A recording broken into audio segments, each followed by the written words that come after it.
Is this working? I almost just canceled this live. I have been sweating and panicking about this. My router was flashing yellow, so I had no internet. And I was like, why is this happening right when I'm going live? This never happens. It looks like it's working. Right now it says there's 0 people in the chat, but I know that's not true. I am so sorry you guys had to wait. Usually I'm like a couple of minutes late, but this was really bad. I'm sorry that I was so late. I almost was going to just let my mods know and say, just, it's not going to work. Okay. It looks like it's working. Boy, I sure look kind of bad. Let me fix my hair. Jeez. Okay. I was like, forget it. I guess it's not going to work. I never have internet problems. That was bizarre. Okay, it looks exactly the same. All right. Who's here? Mods, thank you for being here. Hey, David Moreno. Charlene made it. Nancy Sitchin. Oh, okay. She already left because she's like, I don't have time to wait on Reese. But hey, everybody. Love you, Nancy. Sorry. Hey, Diana H. No lipstick on the teeth. Hey, Puka Vista. I'm sorry I made you guys wait. Archie's mom, if you're still here, thank you for being here. Hey, sorry about that. Hey, Just Joan.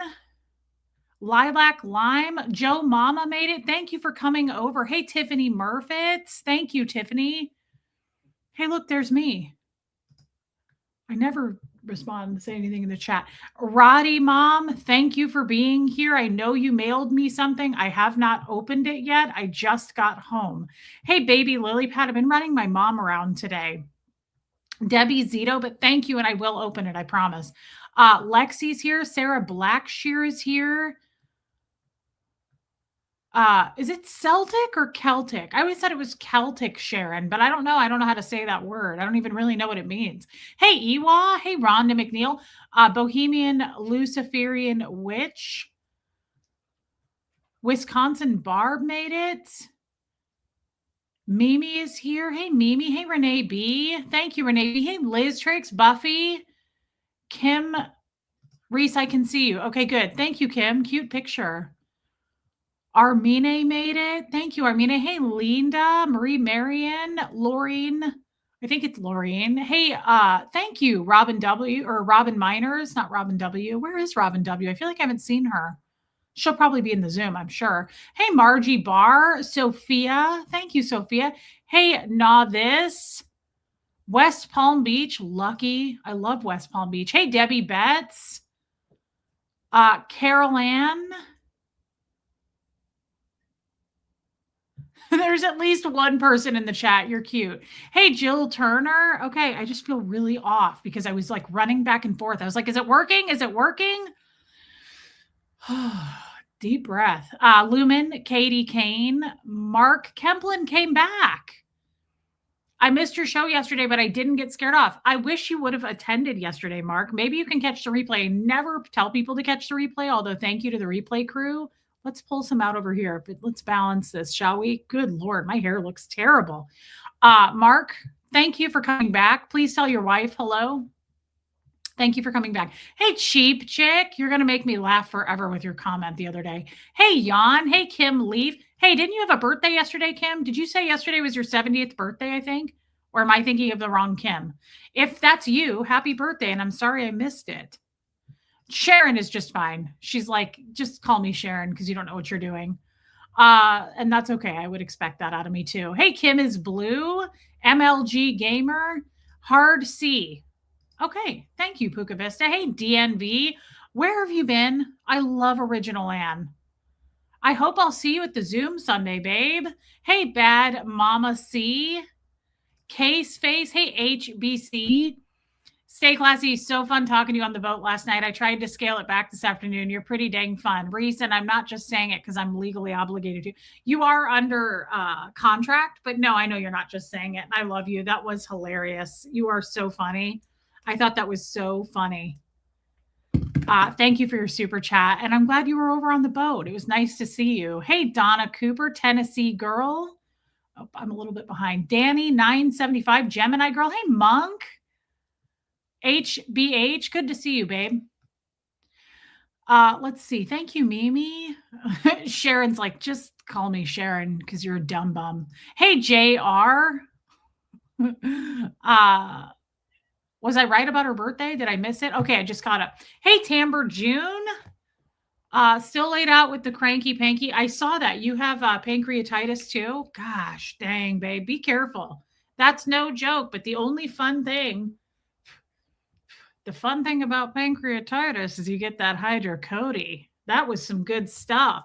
Remember that? I'd never taken one before. And I was like, all right. I don't think that's true. I probably did take them because remember my pain medication got taken from me when I was 16 and I had that surgery. I probably did take one then.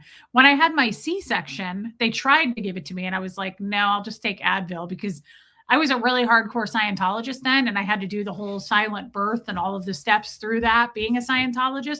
So, hey, Lapis, all the fun diseases are coming back. It was Kim's birthday. I'm so glad I remembered. I have a pretty decent memory, Kim. Lifeboat, there's my babe. There's my little bunnykins. That's little bunnyfoot, his little bunny whisker. Love you, babe. And thank you. I look awful. Look at my hair. I still have this thing on. I'm going to take it off because I'm a little warm. We got the windows open here. I don't know what that means. People say that a lot, romper room, but I don't know what it means. I don't know if it's like the same thing as those escape rooms or like those weird axe throwing rooms that you kids are doing these days. I'm not really sure what it means, but we do roll call here. It's important to me and it's not for everybody. I have had people come over to this channel and leave comments going, I really wanted to like you, but you call out people's names too much and it's super annoying and I just can't hang. It's like, okay, well, you didn't have to say that. Like you could have just gotten lost, right? But I always say this, like, why would you have like amoebic dysentery and like poop 10 pairs of pants from a restaurant and be like, let's go back and eat there again. Or worse, let's write a 20 paragraph review about it. You can just not go back. Like, I don't know if you know that as an adult, you can just be like, I'm not going back. I'm just not going to go back. Like, that's all it takes. You don't have to come leave a comment on my channel that's for sure going to get deleted and blocked. You're wasting more of your time than you are mine because it took you a long time to write why you don't like me. It took me like a half a second to delete and block you. I don't know if you realize how imbalanced that is, but I just thought I would point that out, right? Hey, Jennifer Ogle. Hey, West Coast Fancy Nancy. Oh, really? Yeah. Diana H., it's really warm here. I find in Tennessee, the winters are way more mild and shorter. They have shorter seasons. Oh, thanks, Kim is Blue. It was a 1960s kids show where female hosts look through a mirror and says hello to kids watching the show. Oh my God, that's crazy. I want to see a clip of that. Reese, just say thank you, not I look horrible. I'll try, Julie. We'll try that again tomorrow, okay? Hey, Ty Mark, I'm not Southern. I've been doing roll call since I was in the Midwest where I'm from, but it is my way of saying hello to people. Interesting, Tiffany. Hey, Rachel. Interesting. Yeah, I just like saying hi to people. I like people saying hi to me. You guys are saying hi to me. How rude would it be of me to be like, so anyway, I'm just going to ignore Gen X Jen there, Debbie Zito, and Rachel's here, but I'm just going to pretend I don't see their hellos. Why would I do that? I love seeing you guys. Hey, Elizabeth Vigil. I really feel like you're coming into a room and I'm like, hey, look, Celtic Sharon's here. And she's like, please, Reese, just call me Sharon, okay? Like she doesn't like to be called out, but I do it anyway. Hey, where's a Joanne? Am I in the doghouse? Yeah, you'd be the last. You and Liz, I mean, technically Liz is in the cat house because she eats cat food, but that's a whole separate thing. No, you and Liz would be the last people to be in the doghouse. Are you kidding? Quit that right now, my little sassy Canadian. Hey, Kat. Hey, Lenora Gray. It is nice to be acknowledged. Is it not HBC, HBH, WMC, right? It's very nice. Mimi loves roll call. Get over it, people. I hope this isn't too personal. Hey, no, I'm really enjoying chatting with you. I chatted with you on the boat last night. Do you and Tommy live together? That's not actually a personal enough question. Can you ask something a little more personal? Like, do you guys do this? Put our fingers in and out of Our hands? No, we do not. And there's me, Saul Smokes, Archie's mom again. Dan, the breaking news man. Sorry, Hope, welcome. I just don't want to miss anybody. I will answer that. No, we do not. Hey, Carol, Lucy, we do not live together, but we do this through the phone. Okay. I just want you to know that.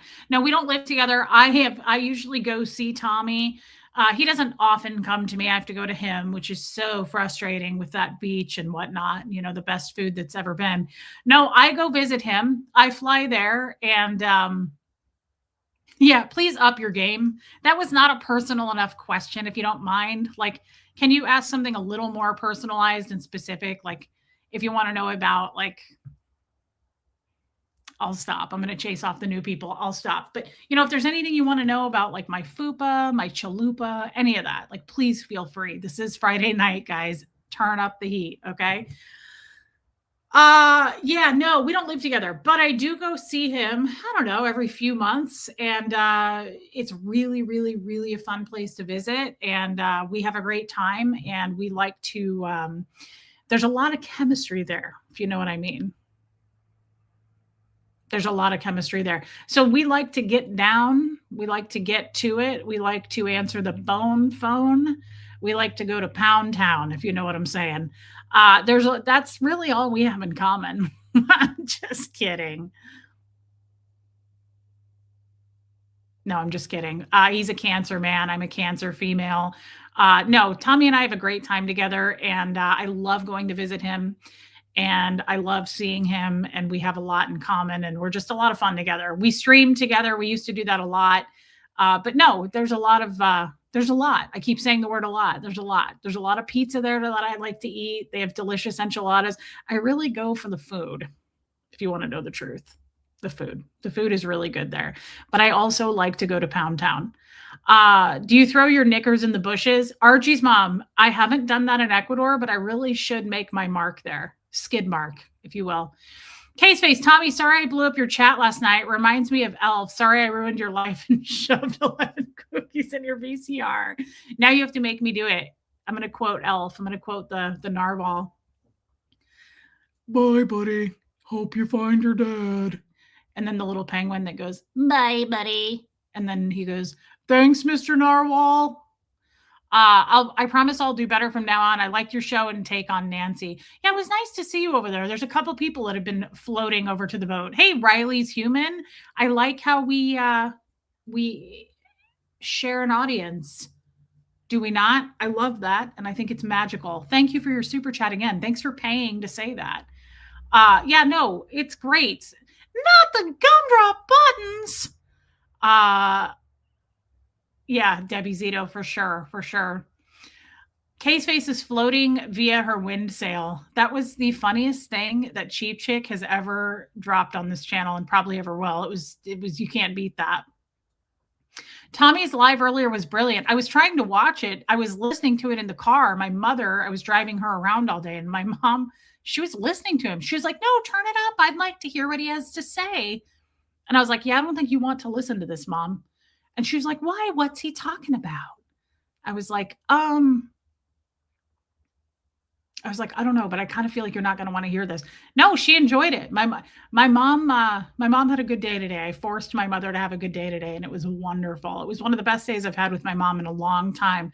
I priced houses on the beach where Tommy lives cheap. Oh my God, I could live like a king. Mark, you absolutely could. I have picked out the place that I want to live. It's a 4-bedroom condo.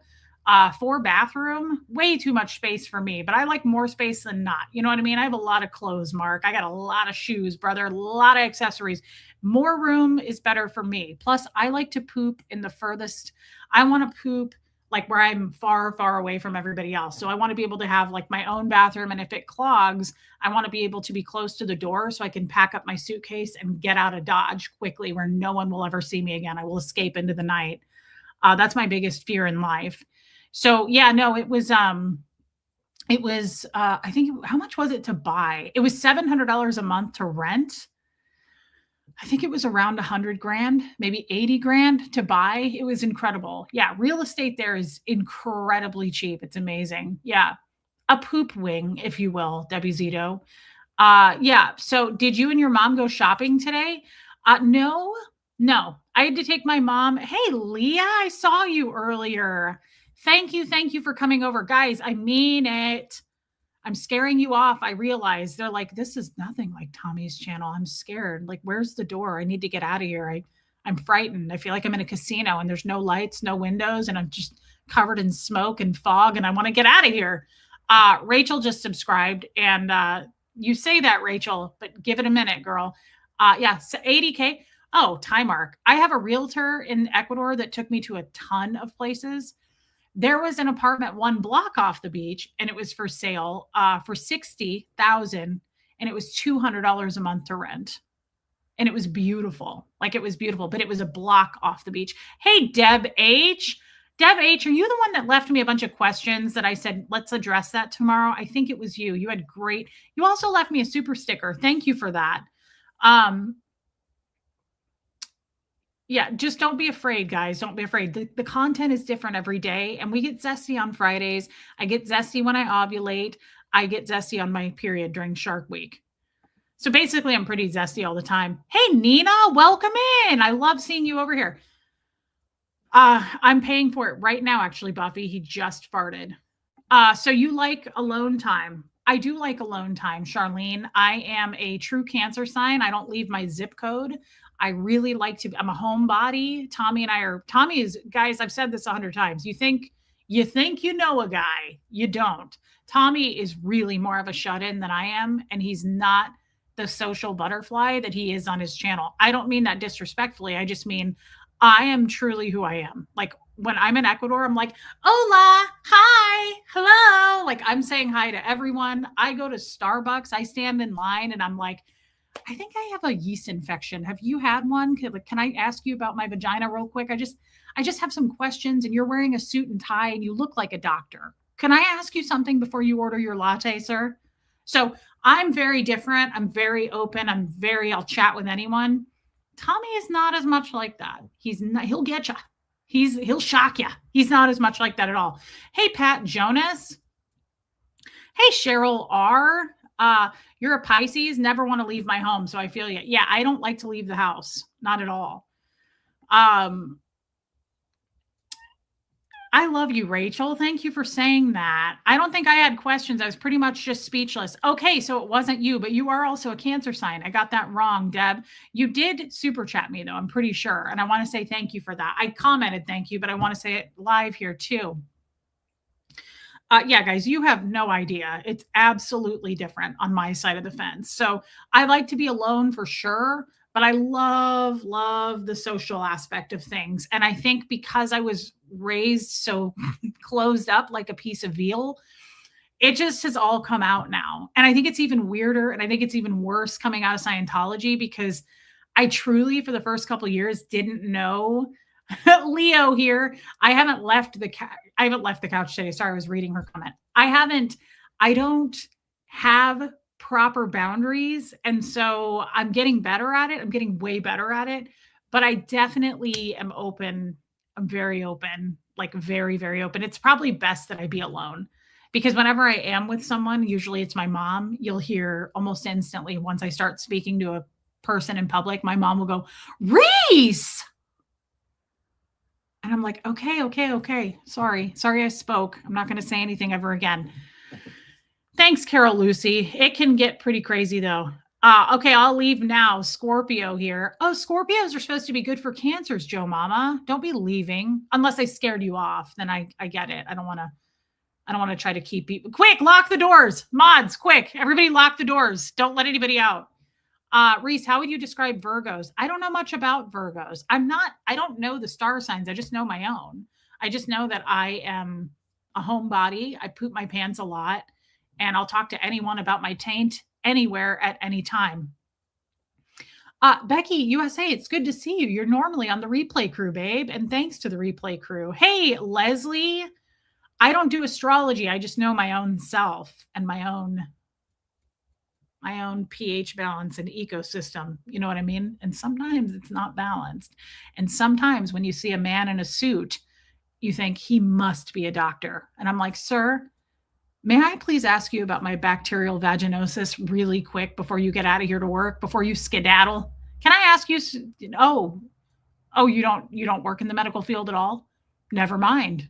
You know he does. He just doesn't want to give free advice. Uh, I do crap my pants a lot. It's because I don't have a gallbladder. I have a special note that I have to carry around whenever I poop my pants. And I'm like, I have a note for this. I don't have a gallbladder, so it runs right through me. Happened at lunch today. I had to run to a bathroom fast. Hey, Kersey Queen. Debbie Betts, I'm really glad you're here, girl. I'm really glad you're here. Yeah, it's no joke. It's very serious. My mom and I had lunch together today, and I was Reese, PayPal canceling our subs because we had fraud and changed card numbers. Do you have Venmo? Leslie, you don't have to do that. Yes, I do. I do have a Venmo. You don't have to send me anything. It's under Reese Harley. Mods will go ahead and post that for you, though, if you'd like to. And we do take MasterCard. We take PayPal. We take Cash App. You can tap your card. You can insert. You can swipe. Whatever you want to do, Les. Whatever you want to do. No, I don't need it. Thank you. It helps a lot. Hey, Copper. Kim, that is such a great, I'm going to star that because I actually do want to address your comments and questions. Wait a minute. I don't have a gallbladder. That explains so much. Oh, if you don't have a gallbladder, yeah, it's going to go right through you. Hey, Ghost Rider. You just had yours taken out. Okay, yeah. Get ready to have some fun, and you're going to need to buy a lot of extra underwear. I don't know about you. I'm not that cheap. I throw my underwear away when it happens. I'm just not willing to. I'm not willing to launder that load. Hey, Maria, do you eat a blender diet? No, I eat a Chipotle and Fig Newton diet. Sometimes I get those Pepperidge Farm ones that are like a sandwich cookie. I love enchiladas, pizza. Yeah, that's more. I'm not no nothing restricted at all. I do have the Beatus. Uh, Thank you, Mimi. God love you, Reese. That's rough, hun. She's like, I'm gonna back out now. That's rough, hun. That's a nice way of saying goodbye. She's like, God love you, hun. That's rough. Take care. Nice meeting you. I hope you don't leave, Carol, but it was wonderful to know you. Absolutely, Joe Mama. Hey, Meredith Lynn. So, who asked me all those questions yesterday? I told her to be here. Dang it. I hate when people don't listen to me. Okay, so let me go to my stream from yesterday. By the way, hit subscribe. You guys aren't allowed to leave. I don't know if you know that. You are under contractual obligation right now. It's a verbal typed contract that you're doing on your keyboard. You have to subscribe. I eat what I want. Yeah, I mean, I'm not supposed to. I'm probably not healthy or well, but I'm on medication. Probably should be on more. Okay, let's see. We had some great questions. Who was that lady? Was it Kathy? Wow, Kathy left us a lot of questions. Mindy? No, it wasn't Mindy.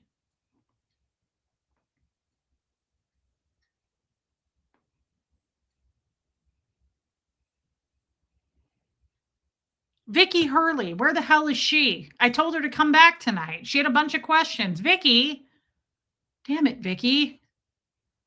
Are these from Charleston? This one is. Yeah, this is Sassy. This is the one from Charleston. Theodosia. There she is. Kathy's here. Where's Vicky? Vicky's not accounted for. I like how Vicky just dropped all these really good questions and never came back. I feel like this is like a blind date and she just stood me up. This one is super cheap. No, this one's just from a store in Kansas City. It's not gemstones at all. But no, that's a turquoise one that I got from that one of my favorite places in Charleston. Yeah. Okay. Well, Kathy's here. See, Kathy did the right thing. Kathy showed up when she was supposed to class. Okay. Hey, Forever Huff's Living. I know my class and I know my customers.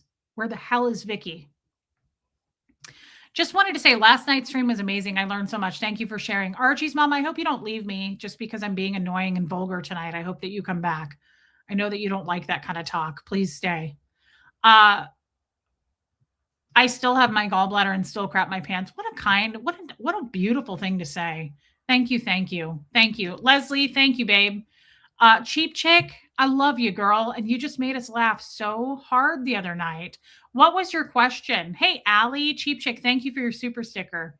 Can you answer my question? Did I miss it?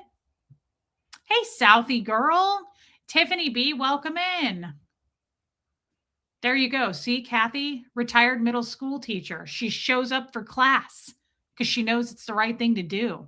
What was your question? Coram Dio. Cool name.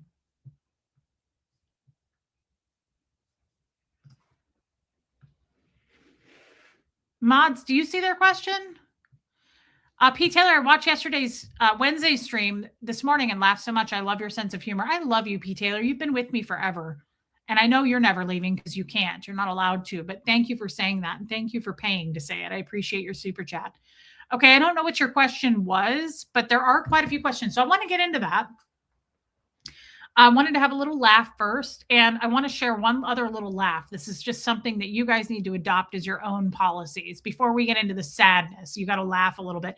Also, it's my laughter is my trauma response.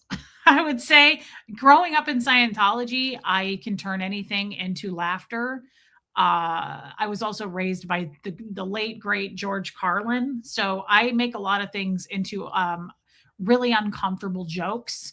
And you probably will also feel uncomfortable, and we're all going to cringe a little bit. That's just part of being an ex-Scientologist. And we just have to kind of accept that. It's like at the dinner table at Thanksgiving, you're like, that's our weird cousin that we just all tolerate. So that's just how that works. And that's the way of it. That's the way of the Lord.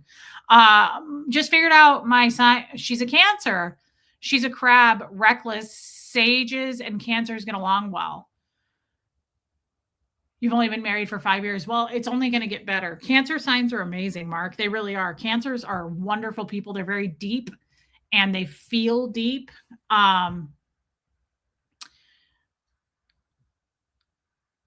Thank you, Archie's mom. I love that you're here. I loved George Carlin too. Let's see. Here's our question from Quorum. And then I got another question that's starred. And then I want to say real quick something happened today that I want you guys to all adopt as your own.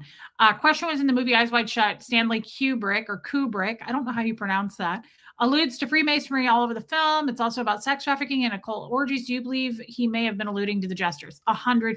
Yes. Yes.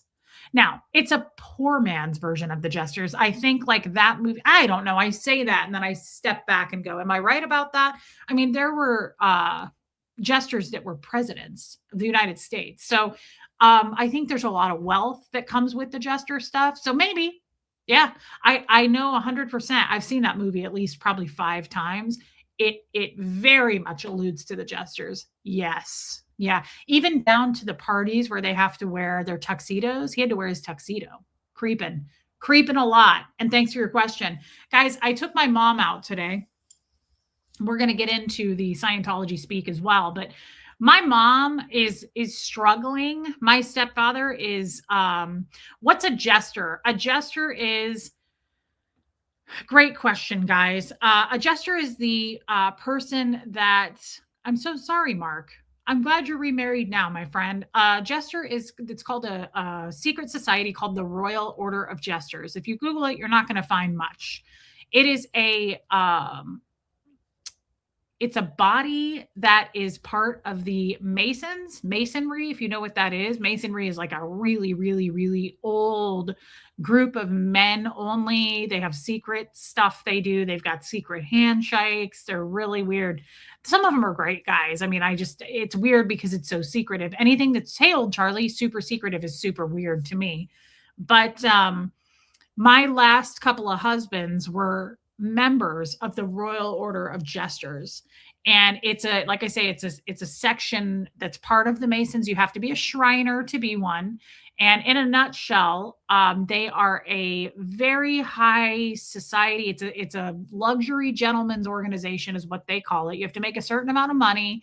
They're pretty racist. It's like a white only. It's a much older white male creepy group. But the main purpose of it, not the entire purpose. I don't want to say all of them, but most of them, a large percentage of them, they go to parties and they travel for the purposes of prostitution. So it's a lot of that, paying for the girls. And do they like little girls and boys? No, no, not that I'm aware of. That doesn't mean they don't. But the ones that I knew of were of age. As a matter of fact, most of the prostitutes were older, like not what you would think, not like 18 to 25. They were like probably 40 to 65, if I had to guess. But most of these guys are pretty old. And it's really disgusting. John Wayne Gacy was a jester. I never heard that before. Never heard that once, but interesting. Hey, Lil Redneck 70, welcome in. Welcome, welcome. So that's what the Royal Order of Jesters is. I've done many streams on it. I did one like a week and a half ago or 2 weeks ago called, the title of the stream was Almost Too Dark to Talk About or something like that. You can go look. Tommy and I have done tons and tons of jester content. They worship this creepy little demon thing that looks like this. It's called a Billiken. Good for you, Mark. Like, that doesn't look like the devil in any way or any kind of weird, creepy, demonic, satanic crap. They're very weird, and it's very, very debaucherous. Oh my God, Cheap Chick, you're so funny. So, guys, I just want to say my stepfather has stage 4 cancer. Hey, Jen O, and he, if you pray, say a little prayer. He's not doing well. He's not doing well at all. And oh my God, Ghost Rider, you're hilarious. And it's stressful on my mother, especially. Hey, Thursday before 2, a lot of you probably understand this. Someone maybe that you know that's gone through cancer, or maybe you've gone through cancer. Hey, Linda Garden Lady, it is really, really tough. And my mom has a hard time with that. Allie, I'm going to star your question because I'm going to go into Scientology here in just a second, but it's a struggle. That's the reason I moved here.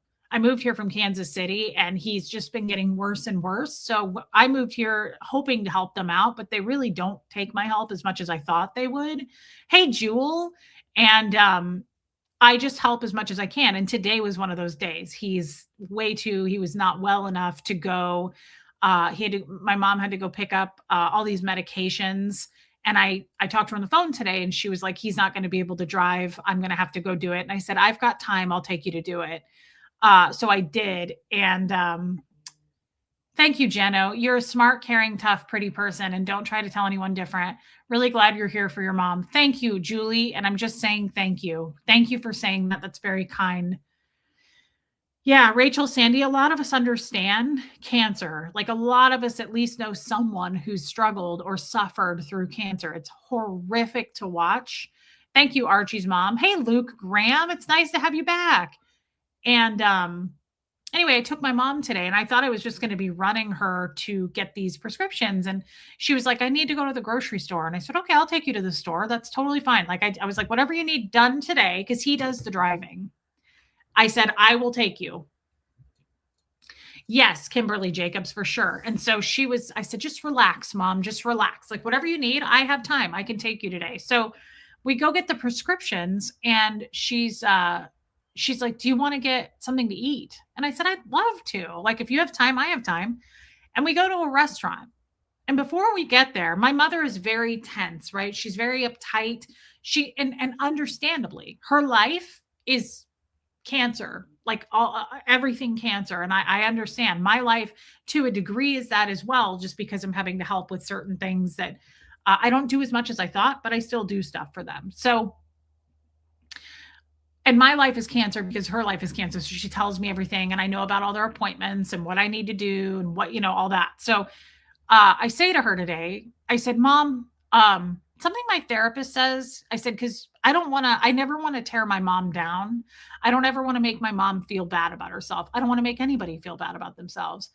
And I said, you seem very like, my mom is this, like, we got to do this, we got to do that. And I used to be that way, and I'm trying really hard not to be that way.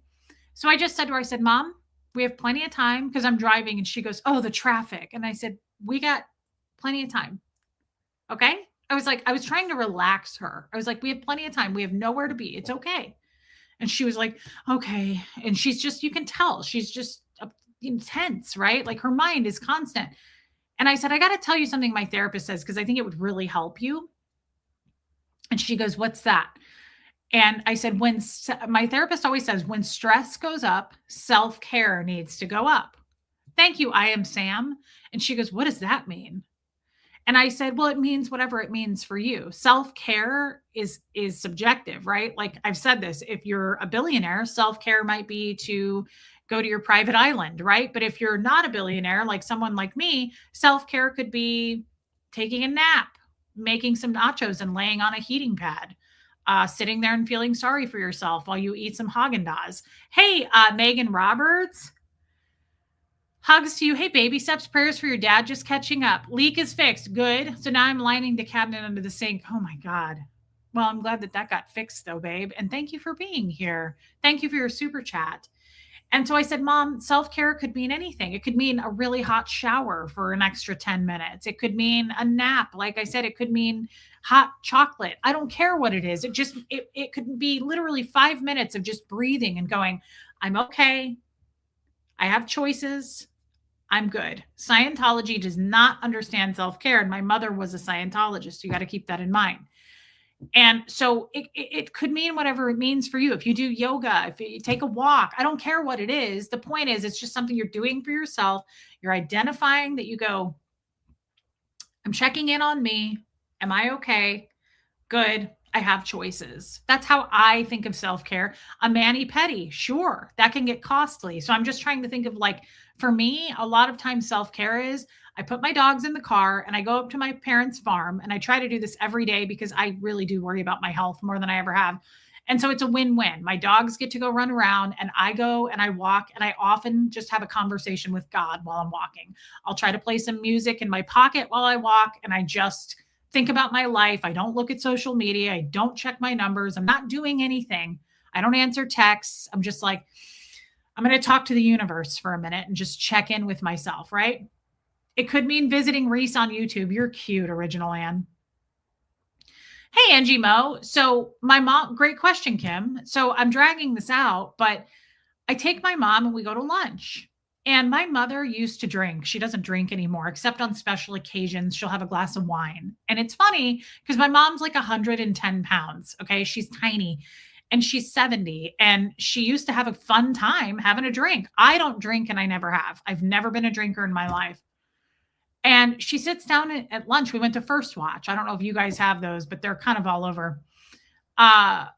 Thank you, Karen Burhow. And thank you for being here. Thank you for supporting me, guys. Thank you, little redneck. So we sit down and look at the menu, and she goes, oh, look at that. She goes, they have Bloody Marys. My mom used to love Bloody Marys. Back way when she was younger, my mom loved Bloody Marys. And for me, being a senior, I love how you help your mom. I love seniors. Seniors are my favorite group of people. I worked in senior living. I respect the hell out of seniors more than any group of people on planet Earth. But thank you for saying that, Charlene. And she goes, look, they have Bloody Marys. And she's like kind of just snickering about it. And I said, why don't you get one? And she goes, oh God, no. She was like, it's 1:00 in the afternoon.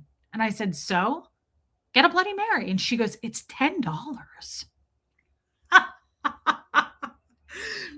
That's her next thing. She goes, it's $10. And I went, okay, that's all right. And she goes, no. Like she's thinking about it, right? And I went, Mom, self-care. And she goes, is that what self-care means? And I said, of course that's what it means, Mom. I said, come on, Mom. I said, you are under a lot of stress. I'm driving. Who cares? I said, if you want a Bloody Mary, get a Bloody Mary. I said, it will loosen you up. You'll feel good. And I said, you know what it does? It's a hit of dopamine. It's a good memory. You and I, your daughter, I said, we're just having a lunch together. We're not in a hurry. I'm going to take you to the grocery store after. I said, this is fun. This is a good time. Do it if you want to do it. And she was like, no, I don't think I should. And I said, Mom, when you're on your deathbed one day, which I hope is like 30 years from now, But I said, "Are you gonna wish that you hadn't have gotten that Bloody Mary?" I said, "Mom, it's truly," I said, "You really need to hey, Carmen, you need to understand the definition of self-care." I said, "It's just something that you do for you." And she goes, "I am under a lot of stress." And I said, "Of course you are. It's silly. There's no reason not to. You're not driving." I said, "Go for it." And she was like, "I'm going to do it." And I said, "Do it, Mom. Please. Like, get a Bloody Mary." She loves Bloody Mary. She probably hasn't had a Bloody Mary in a year or more. And she got it. And I loved it because she loosened up. She really did. She kind of talked about some very private things she normally wouldn't talk about. We both cried a little bit. And it was very healing. And it was so cute because I said, "Mom," so we get the bill. Okay. I got my favorite drink at First Watch. What is it? It's a lavender lemonade thing and it's so good. I can't think of what it's called. Morning something. I don't know, but it's so good and it was $5 for the drink. She gets the bill and I said, "I'll pay for mine, Mom. We'll get separate checks. It's no problem." She goes, "It's $43." And I said, "Mom," I said, "what you need to be looking at," hey, Jojo, is I said, "You need to look at this and go, $43 for that good of a time? $43 to loosen up and go out with my daughter and have a good memory and a hit of dopamine for the week." And, I said, "This will be the most fun you've had all week because you're always running around doing cancer stuff." I said, "For 43 bucks, I'll take it." And she goes, "You're right." She goes, "I need to look at it differently." And I said, "You need to look at things very differently, like way more positively. This was self care." I said, "When I have enough money, I once a month or twice a month, hey, Taylor, I will take myself to First Watch and I'll sit there and I'll eat a lunch and I will not worry about it. I'll go, it was 25 bucks. I knew I had the money and I'm doing it." Like that's my version of self care if I really want to treat myself. So we get in the car and I take her to the grocery store. And you got to think my mom's a little buzzed at this point. My mom is definitely buzzed at the store. And she's like, "Oh my God." She thought I was closer to her and she starts yelling, "Hey, Anna Banana." And she starts yelling. And she's like, "I'm going to get some of those little baby tangerines." Like you can tell she's a little buzzed. And I was like, "Okay, perfect." I was like, "Sounds good." And I'm just watching her walk with the cart and I'm making sure she's good. And she goes over to the wine, the wine aisle. Hey, Lilac Lime. And she goes, "I'm gonna get some of these little bottles of wine." She was like, I'm gonna keep doing it. And she yells it. And she goes, "What is it, Reese?" She goes, "What is it that I'm doing? Self-medicating?"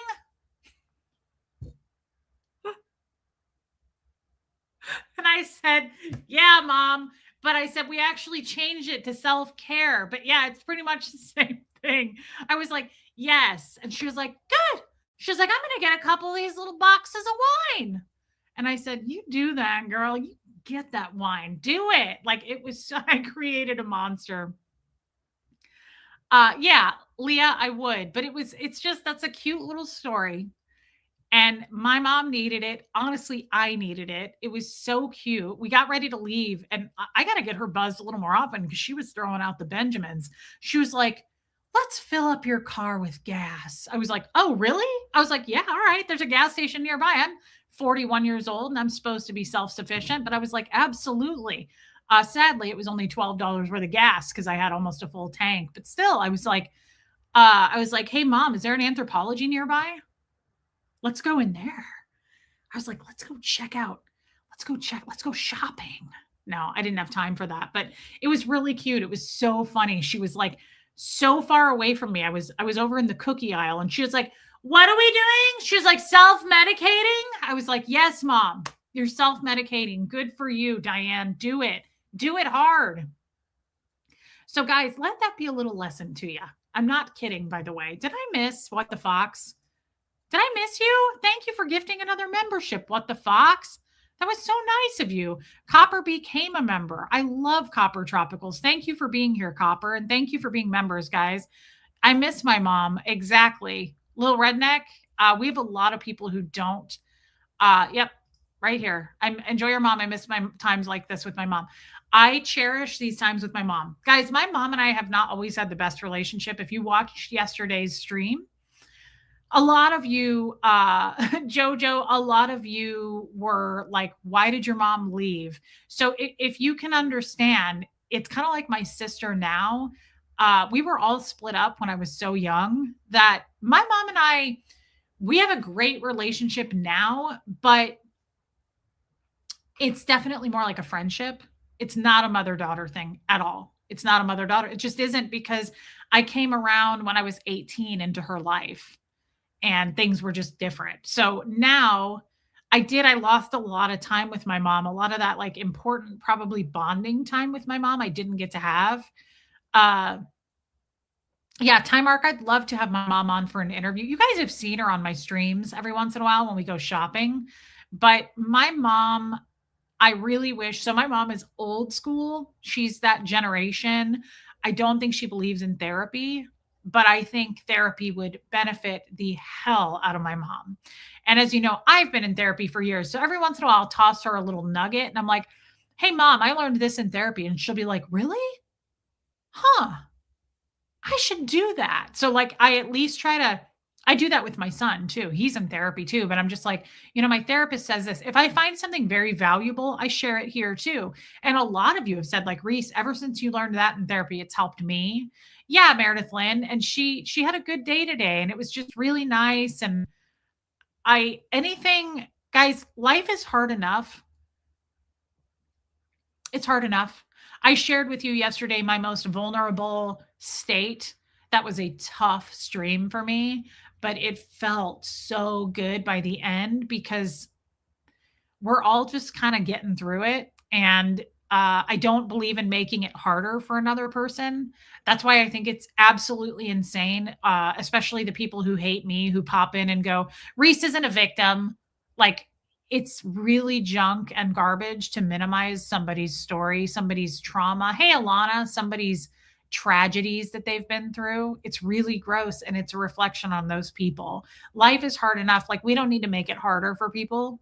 We just don't. And so a lot of you ask me, why don't you talk to your mom about this stuff? Why don't you bring up the pain of when you were 6? And here's my answer to that. Do you think it wasn't hard for her? I feel like a very selfish person saying to her, "Hey, I have some questions for you," and put her in the hot seat. You think she didn't have to make some really tough decisions leaving her kids at that point? I realize how easy it is to judge. Don't get me wrong. I know how easy it is to judge. I know how easy it is to go, "Why did she leave her kids? I would never do that." Sure, I know you wouldn't. Neither would I. But we weren't in her shoes and we weren't in that situation. And I don't know what was going on. I was 6. But I know it was heavy, and I know that she struggles with it, and I know that it's not right for me to selfishly approach my mother and make her dig up all that trauma and all that tragedy that happened in her life just to shame her and make her feel worse and put her in the hot seat to answer questions. It just doesn't feel worth it to me to make my mother feel like shit because I want answers. I just don't think that's right. I will live with the fact. Hey, Auntie Janet, I will live with the fact that I may not ever get those answers. Hey, Oak is Island Girl, welcome. We have to understand that there are some things that we would love to get closure on and get answers on, and we're never going to. And that's where therapy really helps me a lot. My father, I really kind of choked up about a lot yesterday, and I think I needed to do that with you guys here. And it was tough. It was a struggle. I miss my dad. And I think I give my dad way more credit and power and appreciation for someone who should have never been a father. But for whatever reason, it's like how they say women go back to an abusive relationship 7 times as the average number before they actually leave a predatorial relationship. Exactly, cheap chick. Hey, Elena Rainerman. Yeah, we can't change what's already been. Exactly. I feel that way about my dad, right? Like I give him way more credit. I continue to what if the situation. Um, I don't know if you were with me during that stream, but my therapist once said to me, it's like your dad. I just really, really dreamed up my father. Wait, hey, Mama Bear 7, welcome in. I gave my dad way more, what's the word I'm trying to, like, credibility? I remember being so crazy about him, and there was nothing to be crazy about. Hey, Carolyn Hughes, and I still have that glimmer of, like, wonder. Like, I wonder if he thinks about me. And I try not to think about that very often because I know he wishes I were dead. But sometimes, like, around my birthday, I think, I wonder if my dad, like, reflects on me and, like, thinks, like, how's she doing? I have a grandson out there that I don't know. I wonder those things. And so I put him on a pedestal, Babs. And I don't know why I do that. I don't know why I chase that, but I do. And I think it's because it's better for me to do that than the alternative. And I did, Sharon. Yeah, I really unconditionally loved my dad. And I went through years of, like, hating my dad. And now I think if I were ever to see my dad or have an opportunity to see my dad, people ask me this a lot. What would you say to him? And the answer changes every time. I haven't answered this question, and no one's asking me. I'm asking myself. It changes every year. Before, I remember saying something like, I would have questions and I would say, "You really hurt me. Why did you do what you did?" I think I would break my own heart if I saw him, and I would probably chase him like I chased him that day when he said goodbye to me. I think I would probably try to hug my dad, and I would probably really, really smile at him and tell him, even after what you did when I was 16, I still love you, and I still really, put you in a high place. I put your face in a high place in my mind. When I think about my dad, I think about his face, and I think about how much I love my dad. Now I do. I never felt that way years ago. Hey, Crafty Carrie, but there's always gonna be a place for my dad, and I think there's something to that as far as the 7-time thing. Like, my father is a horrible person. He was abusive, he was mean, he cut his kids off, he hated his kids, he never wanted kids.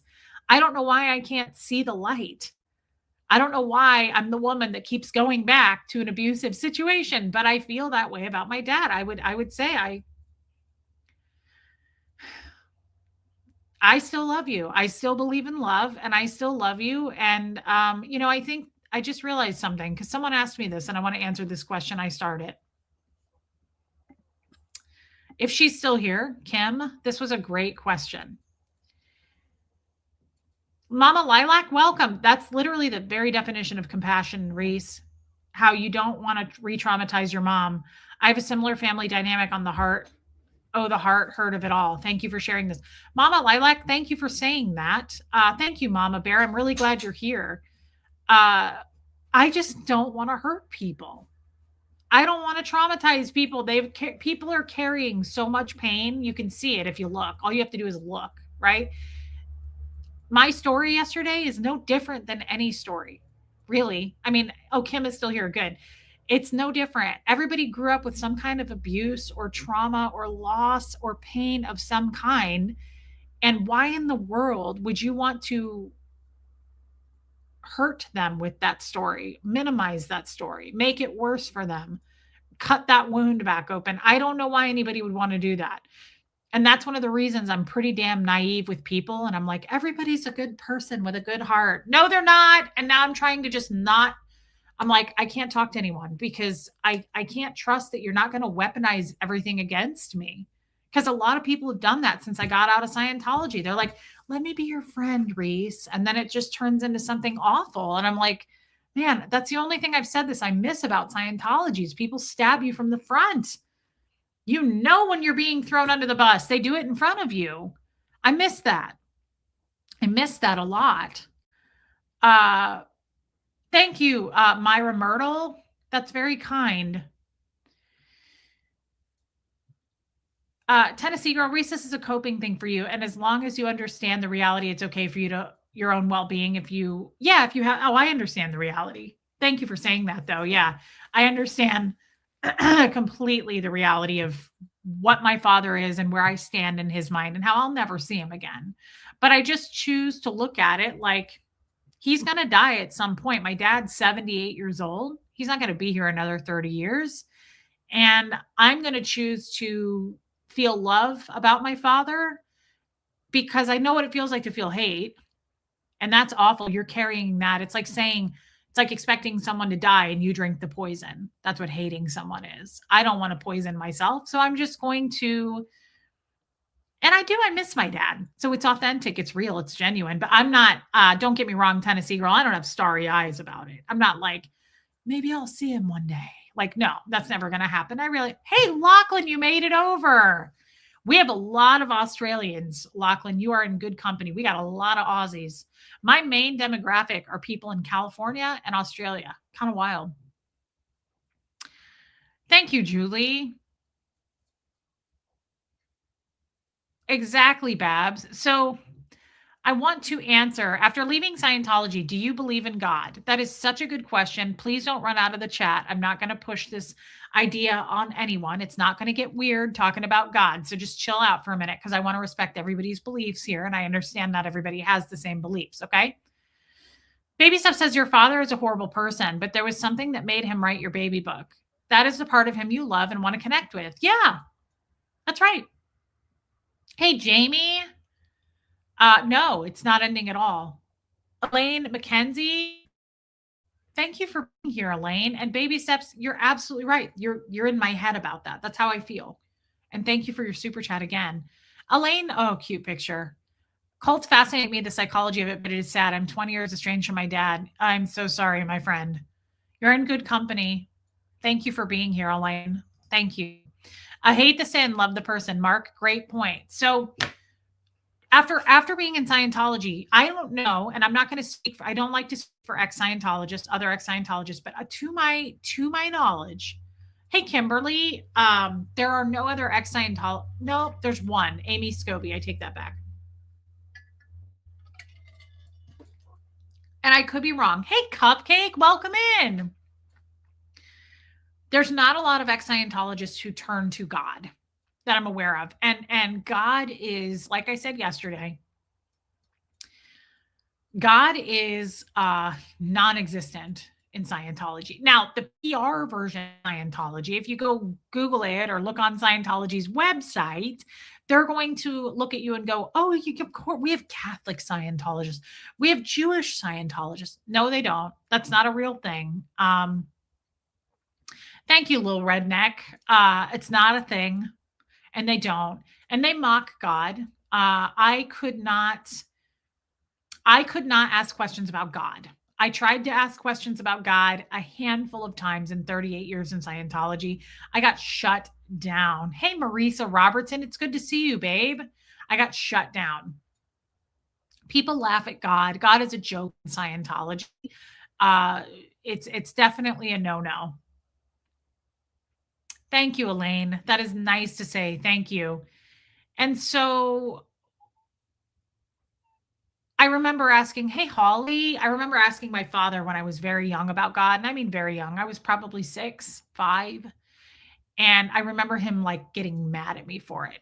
Hey, Kathy Burkhart. He was like, the story of Jesus, the Virgin Mary, he was like, absolutely not. None of it's real. It's all a bullshit story. Like he was very mad at me about it. He was like, we don't believe in that. And do you think you actually miss your dad or do you miss having a dad? No, because I have a dad now. I have my stepdad. He's been my dad for a long time. I think I miss my dad. Yeah, as funny as that sounds, I think I've hung on to the positive memories and I have a few and that's what I cling to. So yeah, I'm not, guys, it'd probably be toxic as hell to have my dad in my life. It's impossible anyway. He's a Scientologist, but he's not a good person. He's not a good person. And it's funny that we talk about this because today my mom mentioned something that I remember him saying. And she goes, we actually have a video of you saying it when you were like 4. And I said, you do? And she said, we used to. I don't know where it is. And I said, you got to find it. There's a video of me saying this. She goes, because remember your dad used to say it all the time. And he would say it in a mocking tone. And I do remember this because he would say it in a very feminine kind of way. And he would go, Jesus is the reason for the season. He'd say that when I was little, and then he would laugh. And it was gross. It was disgusting. Like, it's so disrespectful, and she goes, "We have a video of you." She goes, "You won't remember it." But she said, "You were 4 or 5," and she said, "You were so cute, and you were sitting there, and you went, 'Jesus is the reason for the season.'" And she said, "You had no idea what you were talking about, but you were repeating what your dad said." And she said it was adorable. And I wish you could find it. So, while I'm not gonna get into some deep, talk about God here, I absolutely had curiosity and interest in God as a Scientologist, but it wasn't deep. I didn't think about God much. I was very fearful of God. I was quite afraid of God. I didn't quite fully understand the idea of God, and what L. Ron Hubbard said about God, freaked me out. He made God very scary. Um, Dr. Oh, Brian Jenkins. I enjoyed your story. Don't didn't what are core religious beliefs? Didn't what are the core religious beliefs of Scientology? It's that's Brian, welcome. That's a tough question to answer. There's a lot of core religious beliefs about Scientology. A lot of them are about death, dropping the body, getting a new body. The reactive mind, the analytical mind. There's something called the tone scale that we really abide by. There's all kinds of like basic things that we follow, but one of them is also paying a ton of money to become what's called OT, and operating Thetan, where you can like move things with your mind. Hey, Sierra Terry, welcome in, babe. Oh, that's crazy time, Mark. So there's a lot of core beliefs, and they're all very out there. They're all very weird. Hey, yeah, Cursey Queen. Did you ever think that your mom was bad and had abandoned you? No, no, Cupcake. I never felt that way. I think that my mom did what she had to do in a time of, I know this now because I've been in some pretty, hey, Joan Marie. I'm sorry, Carol Ann. Um, Being a mom now and being in a really rough marriage, my past marriage was not the entire marriage, but it got worse and worse. And as the marriage came to a close, it got very, very abusive. It got very heated. My life got threatened. He got physical. It got scary. Um, and after I left that marriage, so many people came to me and were like, "Why didn't you leave sooner? Why didn't you do this? Why didn't you do that?" Right. So, you had a child. I would have done that differently. People love to jump in and judge on what they would have done, and just how easy it is if they just lay it out for you. I don't believe in doing that. So now that I'm a mother and I've been through rough situations, it's hard for me to just go, "You abandoned me." Okay. I mean, to simplify it down, yes. But I don't know how heated that situation was, and it sounds like it got really bad according to my mom.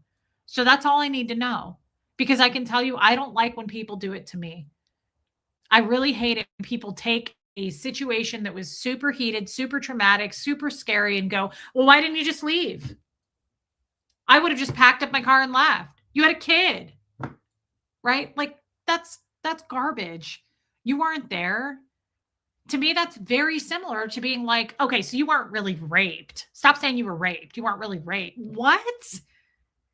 Don't do that to people, right? Like, don't take something and minimize it. Let people have their story, right? Let people have their trauma. They're the ones that have to carry it. Like, you don't need to make it any less, and you don't need to go, "Why'd you leave me?" I don't know what options she had. I'll tell you right now, she left in the middle of the night with like 2 boxes. My mom lost everything when she left. She has no pictures of me. I have like 3 pictures of me when I was a child. He took all those things to the garbage. She had like all of these things like family heirlooms and stuff for her mother. He threw it all in the trash. My mom lost everything. So I don't know what she had to work with, and it just feels very judgy and unfair to just go, "Why'd you leave?" I'm a mother now. I wouldn't do that. Like, yeah, no, I am a mother. And you'd have to probably to me to if you said to me, you're leaving, Huxley's staying, I would say you're going to have to decapitate me in order for that to happen because that's not happening, right? Like, I don't know what her options were in 1989. I just don't know. And so it's hard for me to just jump the gun and jump to conclusions and go, why'd you do what you did? Why'd you make that decision in a high pressure situation? It doesn't feel, it feels cringy to me to do that to people. I don't like doing that to people. I hate it when people do that to me. It's like, were you there? People do that to me. That's all the hate channels do. Like, they just minimize everything. Most of them go, I don't even believe her story. She's not a victim. She's lying about everything. It's like, okay. And the good news about that is those are total strangers and I don't value their opinions anyway. I don't care. But it's still such a trash ass thing to do, if that makes sense. Hey, Joanne, you have many versions of feelings with your dad and all validated. You love the version you choose to remember. You hurt from the version that broke your heart. It's a very push and pull situation. Try to heal from it. And Joanne, hey, Tony P. No, Ghostwriter, I've never heard of that. Hold on, Joanne, you make a good point because you've been with me forever. Do you guys remember the people who've been with me forever? What's the word I'm trying to say? The changes, I guess, the fluctuations of what I would say and do with my father. If you go way back, I feel like I was like, fuck him, who cares? And then I would kind of shift and be like, I don't know, I would probably have questions. And then I was like, I don't know, I think I'd be really mad at him. Now I'm like, I would probably look at my dad if I got the opportunity and I would probably say, I love you anyway. Thank you for your super chat. I think I have evolved from hating him, wishing. I remember one time I didn't wish him dead, but I said, when the day comes that he dies, I will feel better because I will know he's no longer on this earth anymore and I'm no longer a part of him. I remember saying that. I remember going through that motion. And now I feel as though I would look at my dad, I would try to hug him, and I would just say,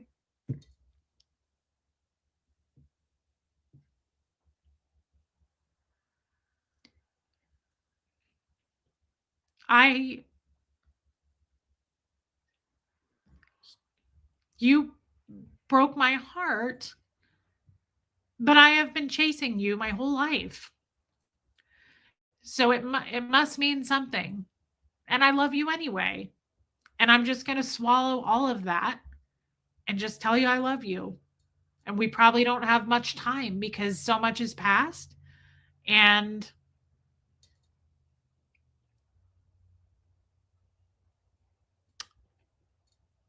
I am healed from all of that now. And I wish that we could have known each other, but I love you. And I have thought about you my whole life and I've wondered about you and I've probably been trying to date a lot of men that are similar to you, and I've coped with a lot of men because of you, and you've always been the one, and I love you, and I wish that you could have loved me back, and I understand that you didn't have it to give, but that doesn't change where I stand and how I feel. You may hate me, but I'm going to choose to love you because I feel that rush of emotion every time I think of my dad as that 7, 8, 9-year-old child when he would leave for a week at a time.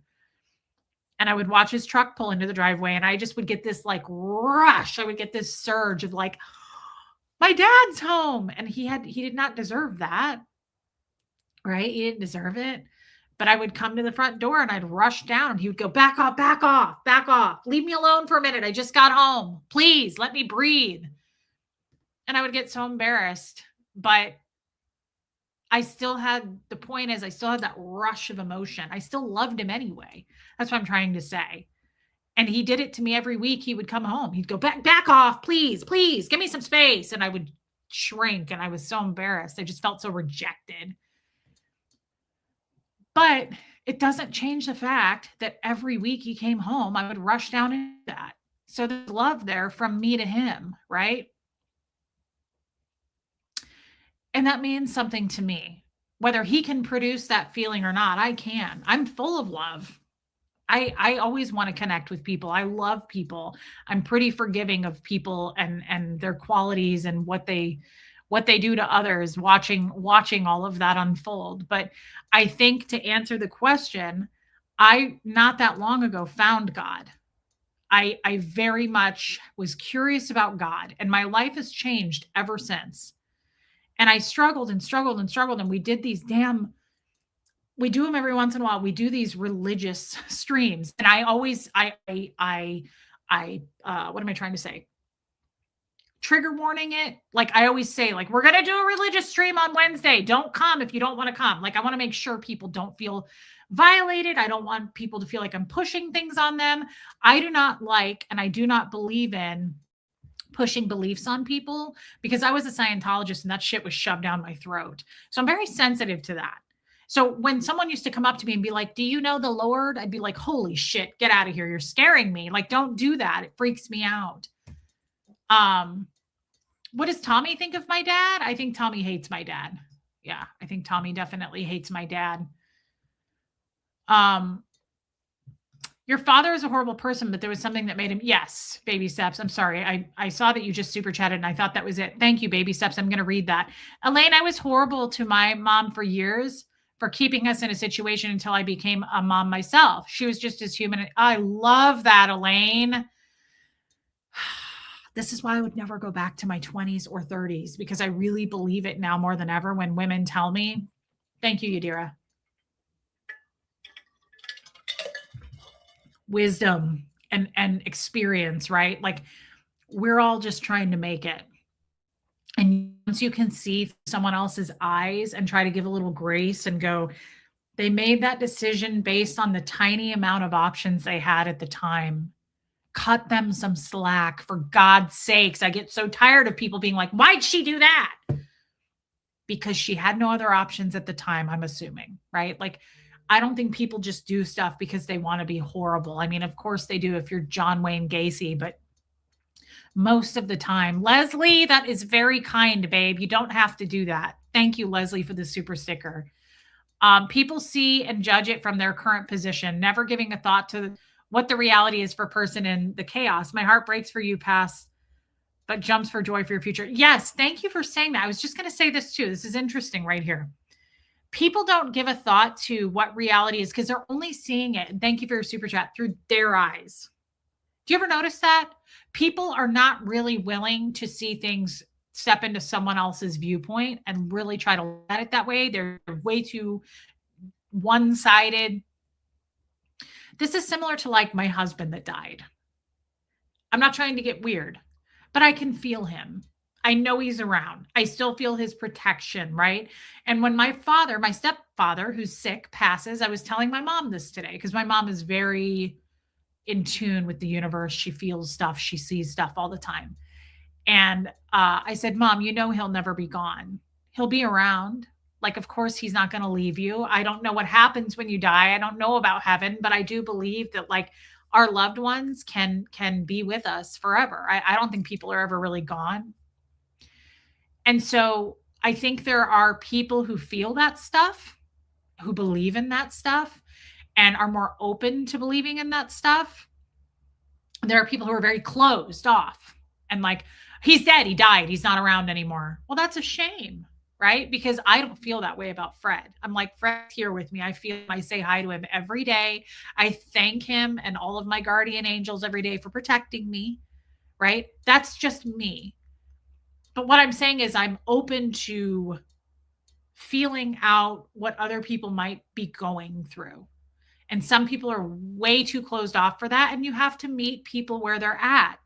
You can't expect someone to be here if they're here. And then you can't get mad at them for not being up here.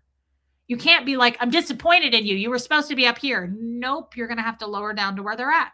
It's just how it goes. Wow. We got a spammer in the chat. While the mods take care of that, I'm going to blow my nose. Hold on.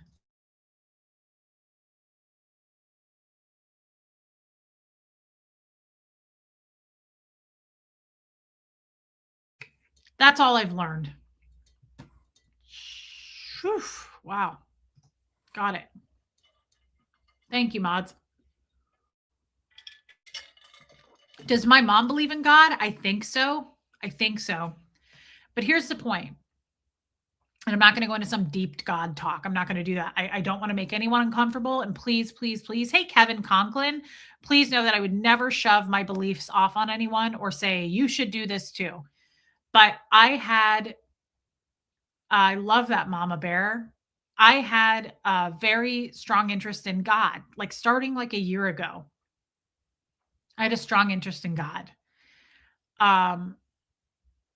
So guys, if you saw that this person is spamming the chat, this is a great example of a Scientologist. This is what they're doing. Scientology attacks the hell out of us.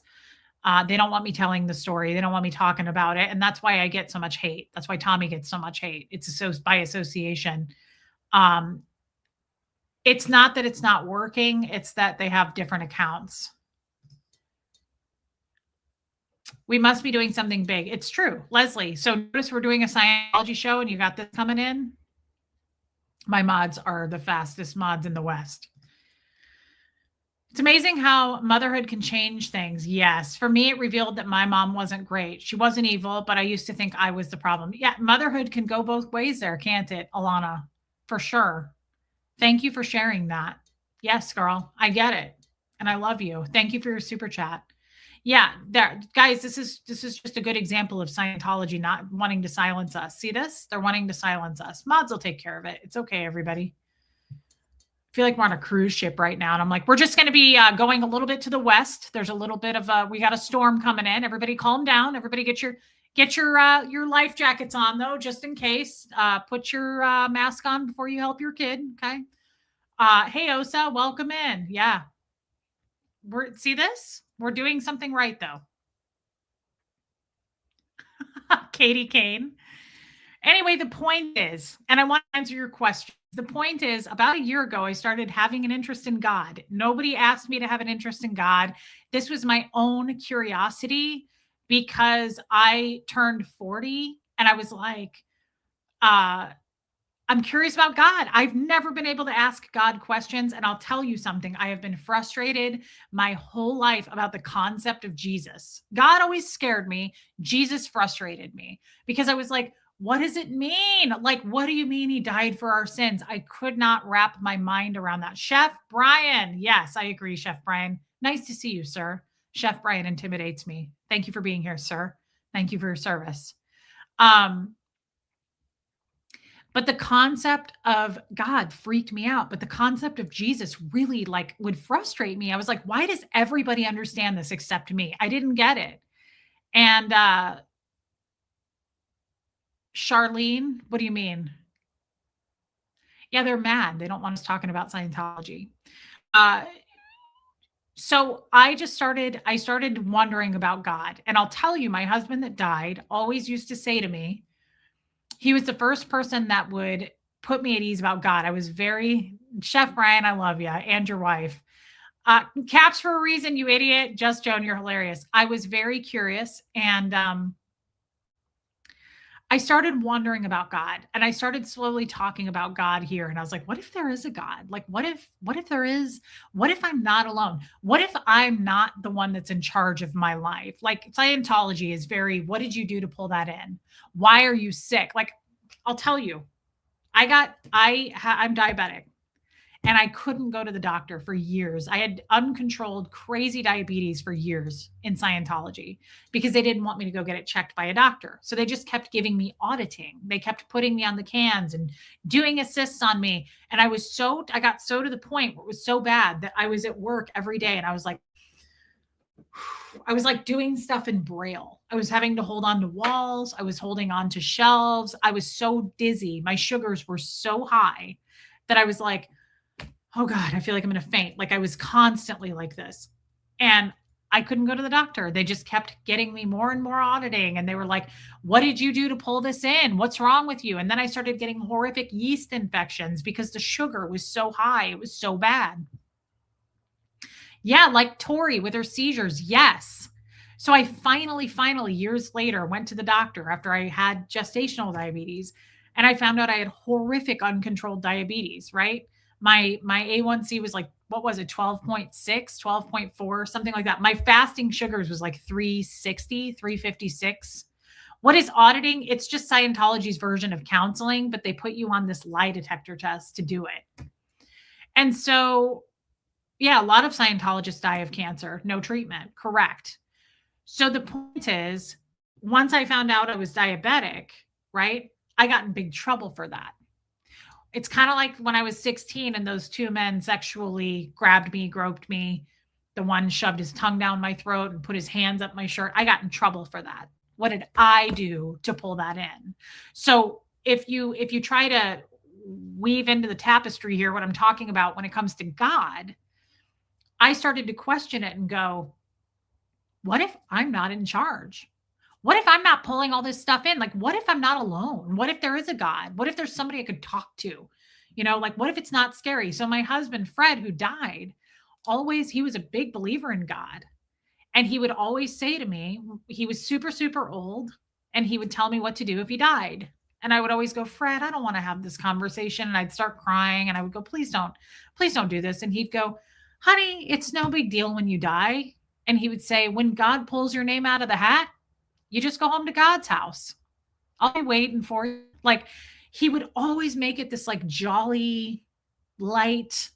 He'd always say that same thing over and over. He'd go, when God pulls your name out of the hat, you just go home to God's house, honey. It's no big deal. And it lightened my thoughts about God. That's where I kind of started to go, maybe God isn't like this scary figure. I always think L. Ron Hubbard made God so scary. Hey, Sikorsky, welcome in. I love that you're here. So after Fred died and like a year ago, so it was a big gap in time, but like a year ago, I thought, what if there is a God? What if I'm not like creating all this? Like, what if I'm not the problem? Right? Thank you, Cheap Chick. And I swear, it's like no one prompted me. I didn't read the Bible. No one said anything, but I swear it's like I just started to get more and more like in a mindset of like, it's like I believe this about my husband who died. He's there. But if you close your mind down and just deny that he's there, you're not going to have any communication with him. But when I open up my mind and I talk to him and I'm like, I miss you. I love you. Thank you for protecting me. I'll have a dream about him. He'll come into a dream and go, hey, sweetheart. And then he'll float out of my dream, or I'll hear his voice or something. It's like I'm open to it. Therefore, I can feel it. That's how I feel. So I started to feel that way about God. And I thought, what if I'm open to the idea? What if yes, Anne. And I thought, what if I opened up my mind enough to go, what if there is a God?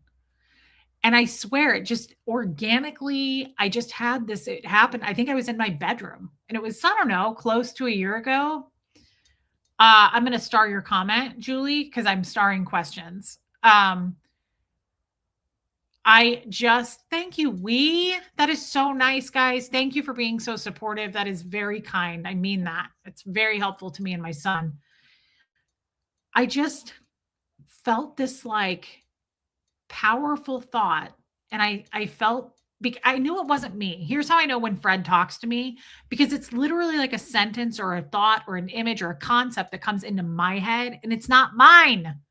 That's how I know. That's how I know it's like God, Holy Spirit, whatever it is. I'm like, okay, like it's happened to me a few times where I'm like, that wasn't me.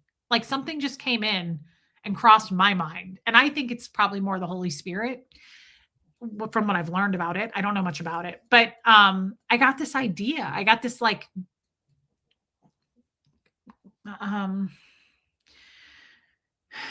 it was like someone talked to me. I felt it. I could feel it. And I got this really clear message. And it was this message that just said, it was like, I know it was God. I know it was God. You couldn't tell me otherwise. It wasn't like, I think there's a God, guys. I really felt this on a deep, powerful level. And I got this message of like, I know that you asked about me when you were little. I remember standing in my dad's bedroom when I was like 5 or 6, and he was like, there is no God. There's no Jesus. It's all bullshit. I remember what I was wearing. I remember everything in that moment. And whatever this message came from was taking me back to that moment. It was this very like, I know you asked about me when you were little. I know that you've been curious about me, but they wouldn't let you know me. There was when the curtains were closed, like you were in a really dark room and they wouldn't let you out to see the light. But I have always known you and I'm really happy to meet you. And that is, I swear to God, that's like how it came to me. This message, it was so warm and welcoming and soft. And it was just this like, I've always known you and I've always been here, but you haven't had any access to me. Like you were not allowed to know me.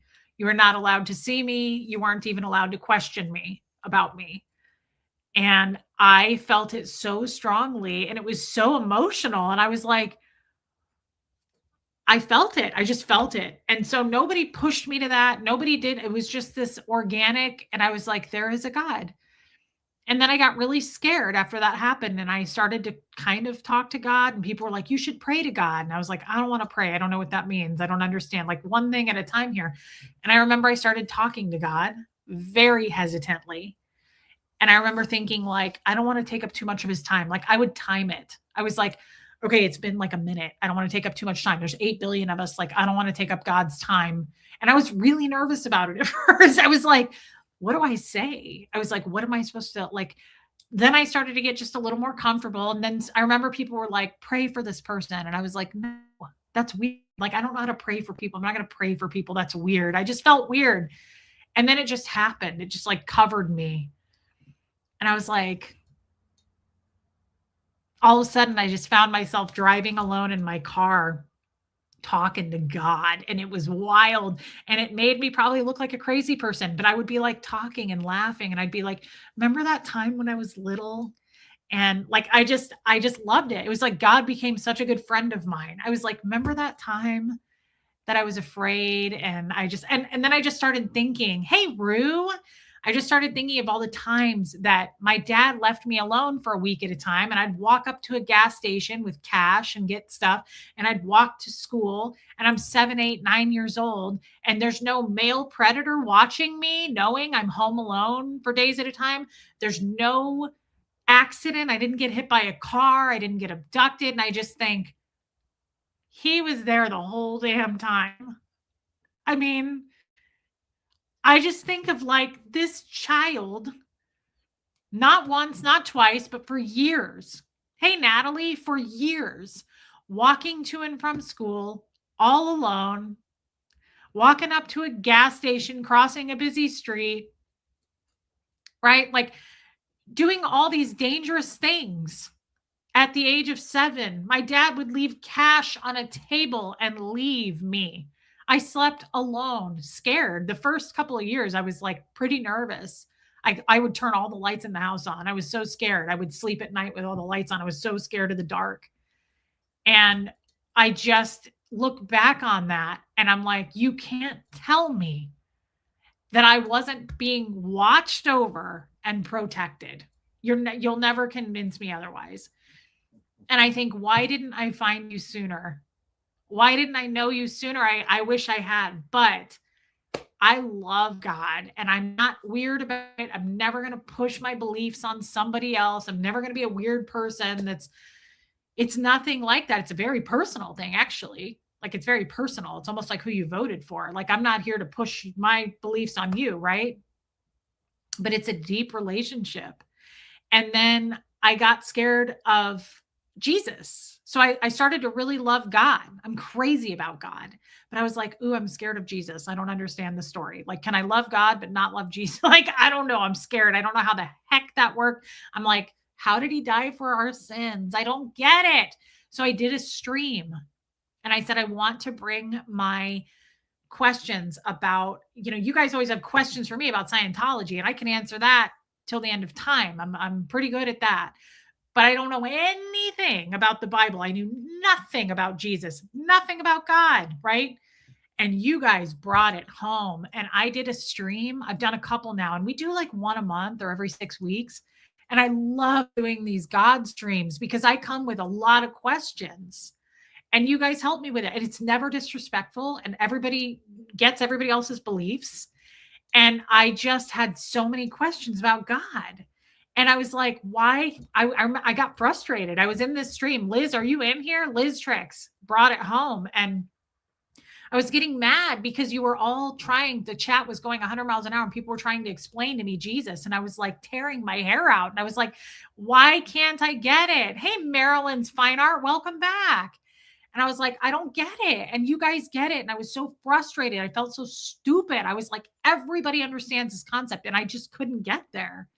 And then I finally did. And it made me cry and cry. And I felt bad. I felt so stupid. I felt so dumb that I didn't get it. I was like, why didn't I understand that? Like once I got it, I got it. And I felt so much better. I felt such like just this like compressed. I felt relief. I was like, oh, it makes sense now. And I really understand it. And I explain it to myself probably a couple times a week. I'll think about the concept and I'm like, uh-huh, uh-huh. Like I haven't read the Bible, but I get it. And it makes sense. And that needed to make sense because I wanted to believe in heaven. I wanted to believe in like, I've never believed in heaven. I was told heaven is a total bullshit story. And so I'm like, I need something to believe in, right? But I don't want it to be pushed on me. I want it to be happen naturally. And it did. And it flooded in. And I was like, I get it. Now I don't go to church and I haven't read the Bible. So, I mean, I'm not there yet, but I will eventually. God's timing is perfect. Your entire life has been preparing you for whatever he has planned for your life. Well, I know that now. And it was so, Liz brought so much to me. Liz and I met for coffee before any of this ever happened. Like what, a year before it happened, Liz? And she explained some stuff to me for like a couple hours in a coffee shop. And I was sitting there like this. I was like, and then what happened? Like I was understanding what she was saying. Usually when people try to explain anything God-like to me, it was like trying to explain football to me. I was like just glazed over. I was like, I don't understand. It's too late for me. I'm not going to get this. Like, it's not going to make sense for me. I'm sorry. You tried, but I was a Scientologist and it's just not going to happen. And it just naturally happened one day. And then it just kept unfolding. I love you, Liz. Thank you for the super chat. And it hasn't stopped. And I love it more. I'm glad I never met God, to be honest. I'm glad I didn't grow up reading the Bible or knowing God because this is a choice. This wasn't like, this is what we believe in and this is what you have to do and this is what our pastor says, right? I believe it because I want to, and it makes sense each day as I think more about it and talk to God. So it's all because it's my choice. And it's so exciting to know that I'm not alone. I've always felt alone as a Scientologist. Like, you're responsible for everything bad. There is a reference written by L. Ron Hubbard, and it says, if you get attacked and eaten by a grizzly bear, you need to take accountability and responsibility for the grizzly bear because you're the one who put it there. You're the one who put yourself in that situation. That is how I was raised to believe. Everything that happens to you is a direct result of you being a bad person. You pulled that in. So it was such a gift for me to go, oh my God, I'm not alone. It's not me. I'm not that powerful. I never thought I was that powerful. It used to piss me off. Even from a young child, when I bleached my dad's shirt, it used to make me so mad when he'd be like, what'd you do to pull that in? And it's like, I didn't do shit because I'm not that powerful. I don't possess that kind of power. Like sometimes kids just make mistakes. Sometimes kids just spill the milk. And it doesn't have to be some crazy crack in the universe. Watching you become you is magic. Sorry, back to my lurk. I love you, babe. I'm glad you're still here. I didn't think you were. Thank you. Have you talked about Huxley's relationship with God with the new people he believed? Yeah, no, I haven't. But Angie, you make a good point. My son is 16 now. And ever since he was 4 or 5, he was raised by Scientologists and the Scientology family, his grandparents, not my parents, his paternal grandparents. And they used to get very angry My son, yeah, Debbie, my son would pray to God when he was like 5, and he would talk about Jesus, and it was the weirdest thing anybody ever knew. Because not he was guys, we didn't talk about God, I promise. Like, he was not raised in a house of God. And his in-laws, my in-laws, his grandparents would just come to me and go, "What is this Jesus shit? Why is he talking about God? Why is he praying to God?" Like, we were in the hot seat about it. I was like, "I don't know. I don't know where it's coming from. I don't know." And my mom bought him a cross necklace, and he was all about it.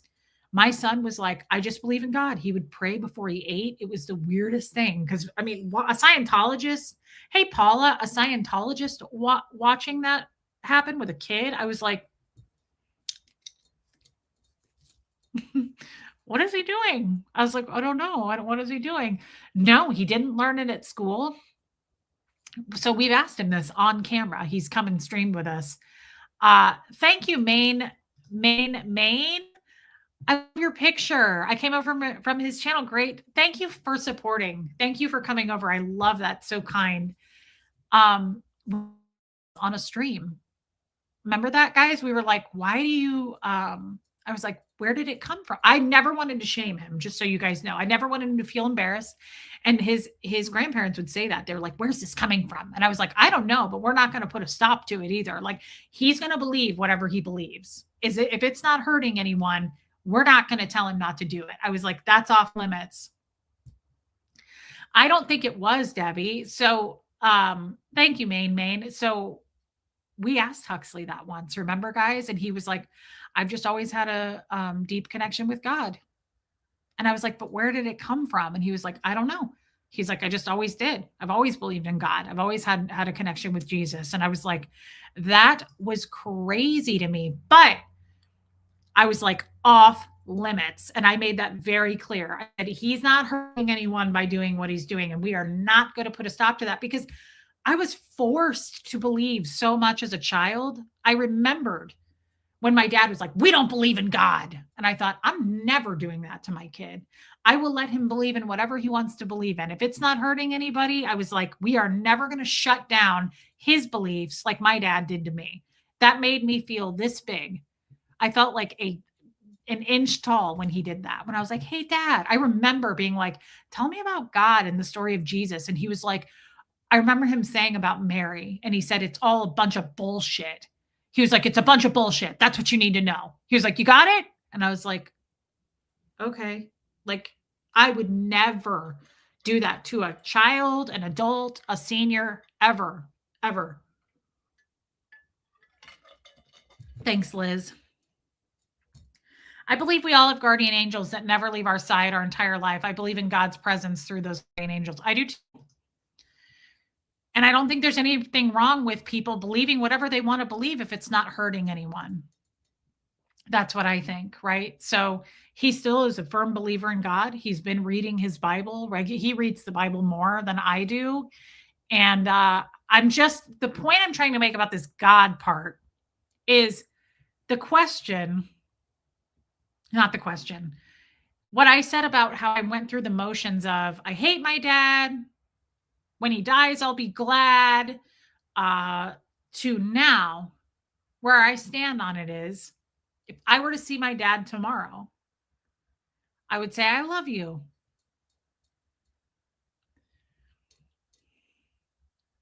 I love you no matter what.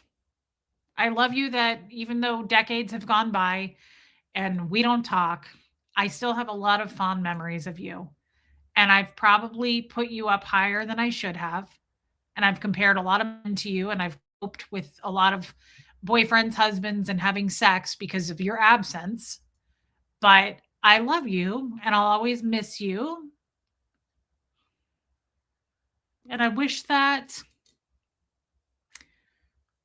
we could know each other." Do I forgive him? I do. Yeah, I really do.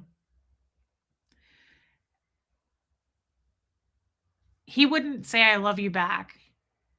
He wouldn't probably say anything. He would turn and walk away, but it's not for him. It's me. I'm the one that's been hurting, right? It's like hate. Hate is drinking poison and expecting the other person to drop dead. The other person doesn't care that you hate them. The other person sleeps just fine at night. I have a lot of haters, guys. I have a lot. I get death threats. I get horrible emails telling me I should be removed from the earth. It's not affecting me. It doesn't affect me. And it drives them nuts that it doesn't affect me. It makes them crazy that I come back on every day and I show up here anyway. They're trying to bully me off YouTube and they're trying to bully me off planet Earth. So it's not me that's affected by it, it's them. And they just turn up the volume and they make it worse. And they're only making it worse for themselves and their little demonic friends that follow them. We still succeed, we prosper, we're happy, we laugh over here, and it drives them nuts that I connect with all of you. They want to take that away and they never will. They can't. It can't be done. Hey, Cliff Ann. So it's not for him. It's for me. And I just realized that today on this stream in real time. It's for me. That's what forgiveness is, right? And in Scientology, we do not forgive. My dad told me that at a very young age. We never forgive. LRH says forgiveness accepts the badness of the act. You never forgive. So my whole life, I've been like, I remember the Don Henley song because my dad had a killer playlist of. I love Don Henley. I love the Eagles. I love Billy Joel. I love Supertramp. Van Morrison. I love Motown, the Stylistics, Blood, Sweat, and Tears. My dad listened to some killer ass music. And he used to play that song by Don Henley, Heart of the Matter.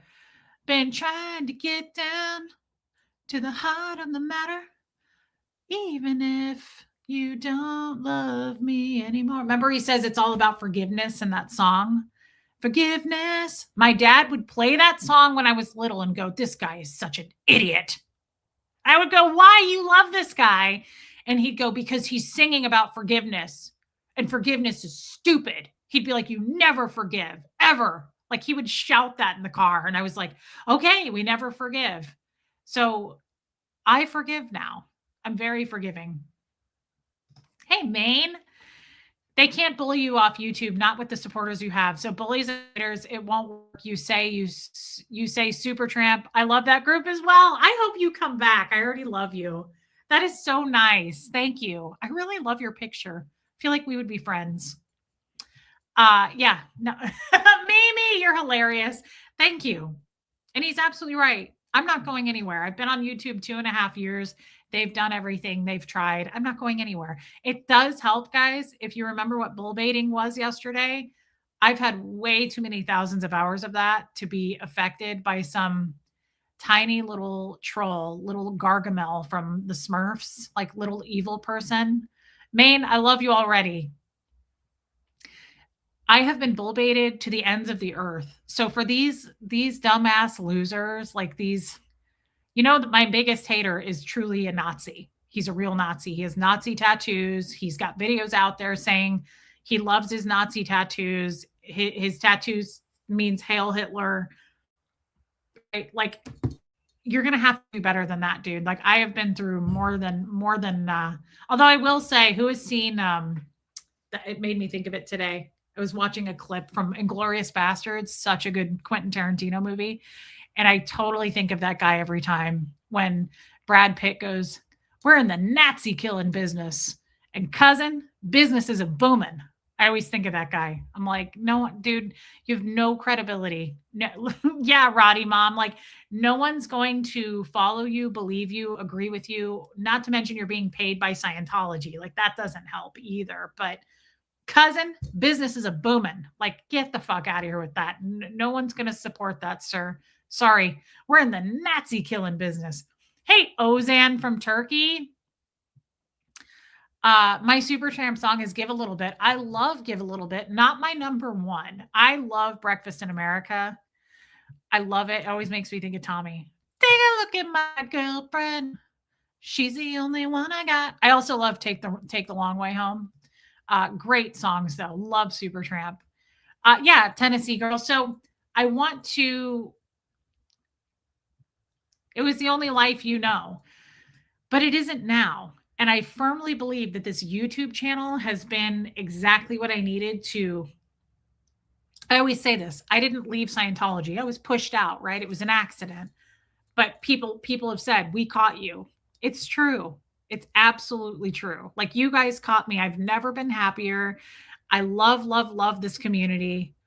So you and Tommy don't live in the same city? No, we don't live in the same country. No, Tommy is in Ecuador, which is a very fun place to go, and I visit him pretty frequently. But yeah, no, not anymore. He moved to Ecuador last year. Julie had a question. Yeah, Julie, exactly. Relatable Reese is a booming. I love you, Archie's mom. You reminded me, I have a question about that guy who attacked you. Do you think, no, if he attacked other Scientologists, I wouldn't be surprised. I think auditing you turned him on. He did attack other people. Yes. Yeah. Oh, yeah. I saw him attack a lot of other people. That was Dan. Yes. He was very, very, very physical. He definitely attacked other people. Yes. Deb says, I watched your show yesterday and I had my tissue box beside me. You are such an incredible woman and such an inspiration to us all. Deb, I am so thankful to have you here. I love, love all of the new people and all of your questions. I appreciate it so, so much. You have no idea. Do you think Scientology will ever end? I love Take the Long Way Home. It's a sad song though. See, Tommy loves Supertramp and we'll listen to it together. And Tommy listens to actual lyrics and he knows lyrics. And he's like, this is a sad song. I'm like, no, it's not. And he's like, yes, it is. And he'll explain it and break it down. I'm like, oh my God. No, I don't think Scientology will ever end. I don't. I mean, I think it'll wear down. I think it'll fizzle out. Eventually, it'll probably get smaller and smaller. But guys, there are so many active Scientologists and they're all having kids and the kids go into the Sea Org. And so, no, I don't think we'll actually get rid of them. It's $1 billion organization. That's a tough one to kill, right? Why are Scientologists okay with violence? That's a good one too. That's Cheap Trick, Puka Vista. Mommy's all right. Daddy's all right. That's not Supertramp. I'm pretty sure that's Cheap Trick. Why are Scientologists okay with violence? You got me. The only thing I can answer to that is the only thing they do is scream and yell. That's kind of their go-to. And L. Ron Hubbard says that that's if you scream and yell, it's the definition of impinge. He says that. He says it's impinging, making your point, and you're getting the person to do what you want them to do. So to me, it's about control for sure. You're incredible. I and strong and a fighter. I came from a strong woman who I miss every day. She's looking down on me, but you are awesome. Never stop being you. Okay, guys, I love this person. And I love you even more for saying that. I love, love, love people who are raised by incredible, strong women. And thank you. And I'm sorry that you lost her, but no doubt she's looking down and protecting you. And I have a 16-year-old son, and I am very much at a loss. I feel like I wasn't a good mother because I was a Scientologist most of my life, most of his life. And I'm now trying to make up that damage and be better at it and not be such a weirdo Scientologist. And so I'm trying to really set an example. So thank you. That was an inspiring message from you, my friend. Thank you. Why hasn't the authorities, government stepped in when there's child abuse happening? I think it's just like a lot of other high control, creepy operations, right? So like my ex-husband, that weird sex secret society group he's in, it's been going on over 100 years. It's been reported. I've had my life threatened if I talk about it. I was told I'll be silenced. They're still operating in their high society parties. So it is interesting, isn't it? I think it has a lot to do with money.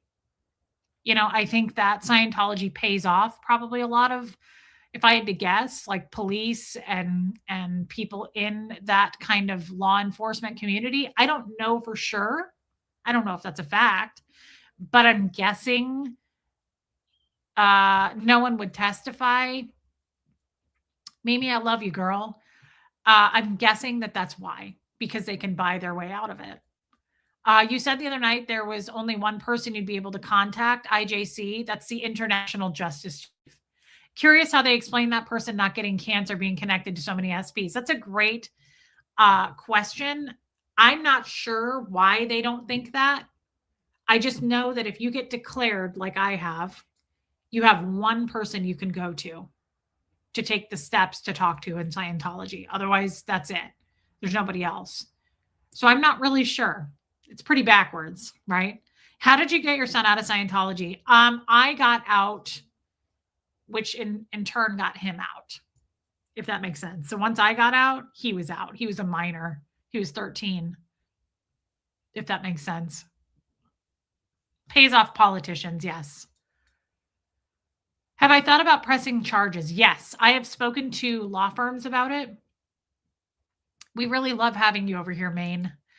I've spoken to a law firm about it, a pretty big law firm about it, and I'm going to do that again because I think the laws have changed. But the statute of limitations, it was past statute of limitations. I have a lot of evidence. I have all kinds of evidence of the statutory rape that happened to me. So it's not just my word. I have quite a bit of evidence.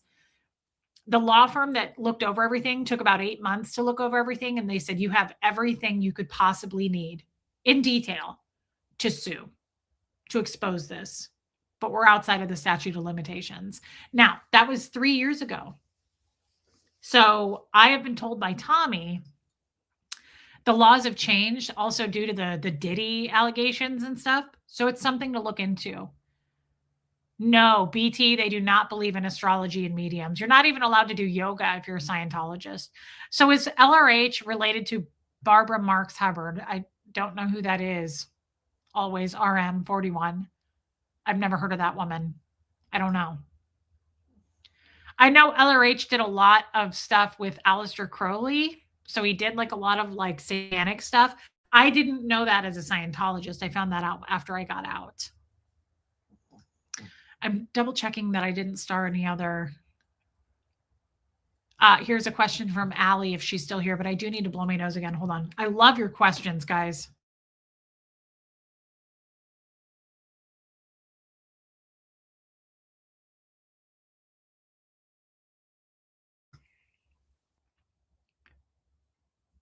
I know. A voice down under it is.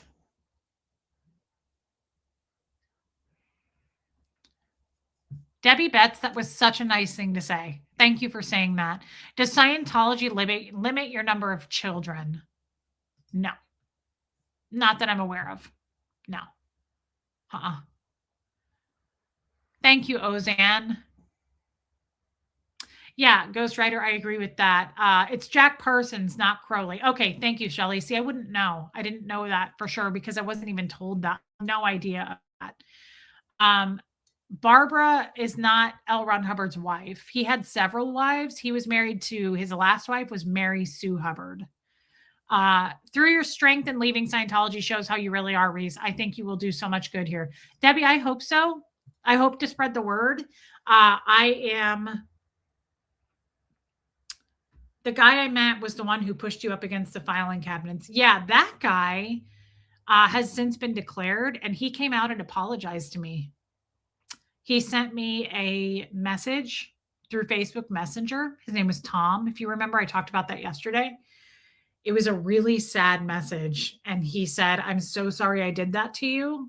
And he said, I'm so sorry for what happened to you and your dad. And I wish I could go back and fix everything I did. I thought that was a beautiful thing. I thought that was very, very kind. Didn't LRH's wife go to prison? Cliff Ann, yes, but I don't know the ins and outs of why. I only know my Scientology story more than anything. I follow with the current stuff, the news stuff. I'm not as good at like giving you blow by blow of how it all the history of Scientology. I'm not as good at that. Scientology started in the 1950s. He wrote Dianetics. Scientology was somewhere in the 50s is when it started. I love you, Marie Marian, but I really, really appreciate your questions. You believe he only had one wife when you were still a Scientology? Yes, we were told he was only married to Mary Sue Hubbard. I had no idea that he had 4 total wives and he had like 7 children. That is not the story we were told. We were told in Scientology he was a doctor, he was a physicist, he was a colonel, like in the Navy, all these things, right? He was none of those things. It's incredible what we were told versus what's true. It's insane. Thank you, BT. There's the wife missing from current main guy now too, right? Yes, Mama Bear. So that's Shelley Miscavige, the wife of David Miscavige. I'm not so sure that she's missing, like a missing person missing. She just isn't. She is. It was incredible that he apologized to me. I thought that was really, really kind. I liked it. Um, I don't want to say I don't know, and I don't want to start anything here. I'm not. I don't get the idea that she's missing. She's kept out of the public eye. Like, I think they know where she is. She's been located. She's not missing. I think that she's not trying to escape. This is the sad thing, and I've said this before. Who has seen The Silence of the Lambs? Because I always think in terms of movies, right?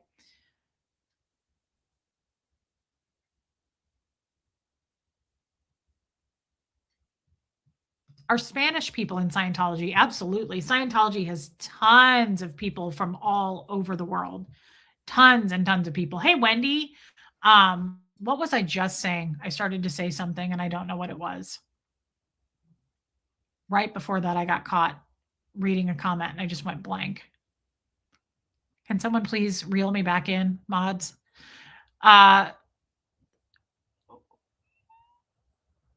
Oh, Silence of the Lambs. Silence of the Lambs. Let me just tell you real quick. You know what? You know what reminds me of this?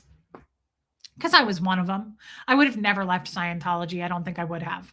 So there's a scene in Silence of the Lambs, which is one of my favorite movies, and I've been watching it since I was little and home alone. And the scene where she's talking about the lambs, and she says he asks her questions, and he says, "What happened to the farmer?" And she's like, "He put me in an orphanage." That scene, and she says, "There were lambs and they were screaming." Rhonda, thank you for coming over. And she says there were lambs and they were screaming. And Lecter goes, "They were slaughtering the spring lambs?" And she goes, "Yes." And he says, "What did you do, Clarice?" And she goes, "I opened it to their pen and I tried to free them, but they wouldn't move.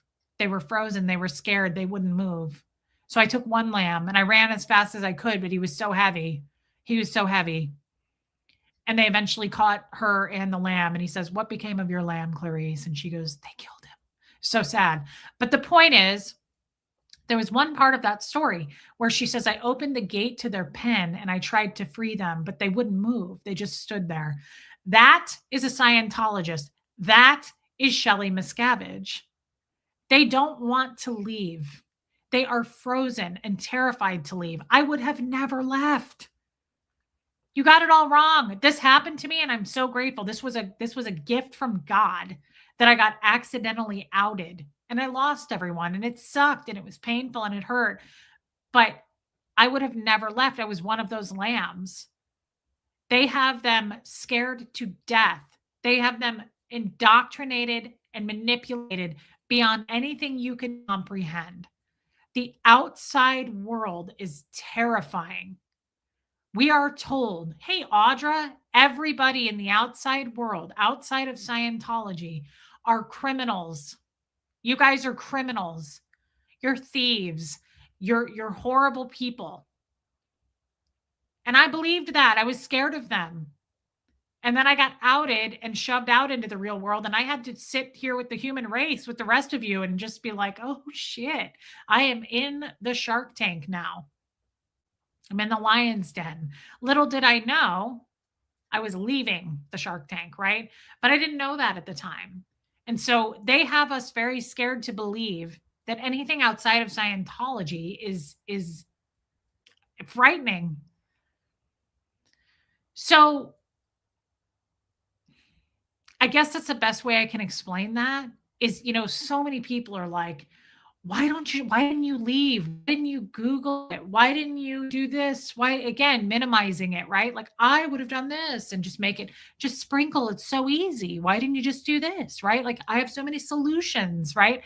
No, they're scared. You open the gate to their pen and they're scared. They're people too, and they're frightened, and they're good people in there. There's really good people. There's evil people too, but there's really good people. And there is something to the devil, right? It's the devil, They don't want to leave. And that's why when people go to protest Scientology at the big buildings, nothing pisses me off more than screaming in their faces. The people who walk by who are Scientologists going, "You're in a fucking cult. You're a piece of shit. You're a loser." Like, are you nuts? These people are beat down and they're terrified to leave their pens. You're not making them want to leave anymore. I promise you that. Sheila, welcome.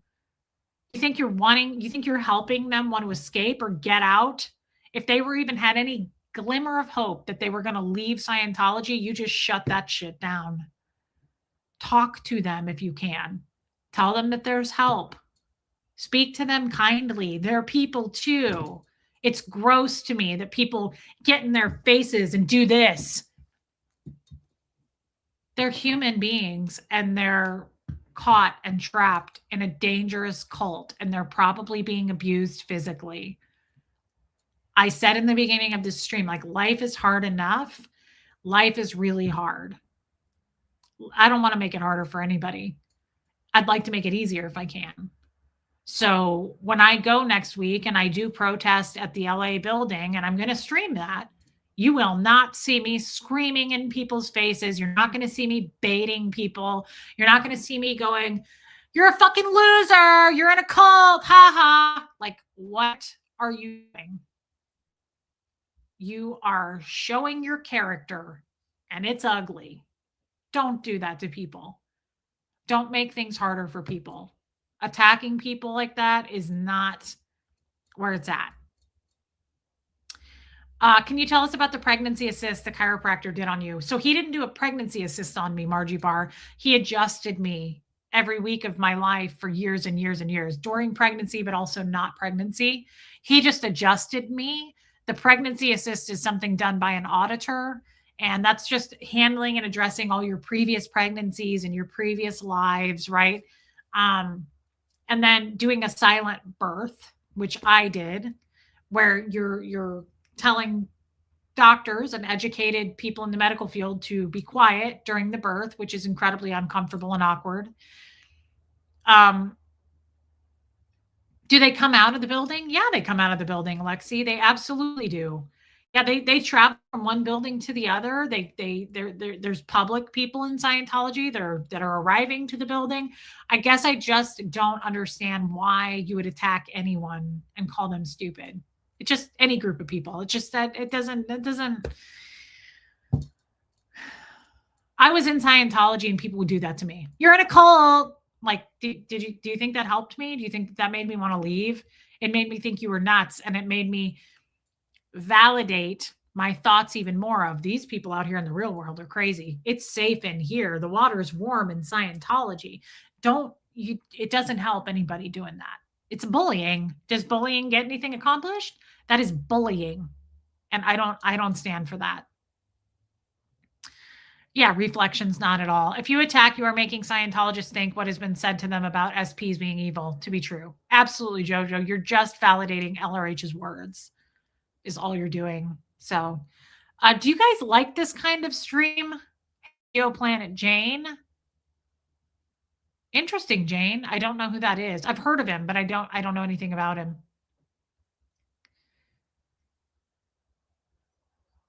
I just wonder, because this gets quite a few people. Please hit subscribe while you're in here. YouTube will unsubscribe you.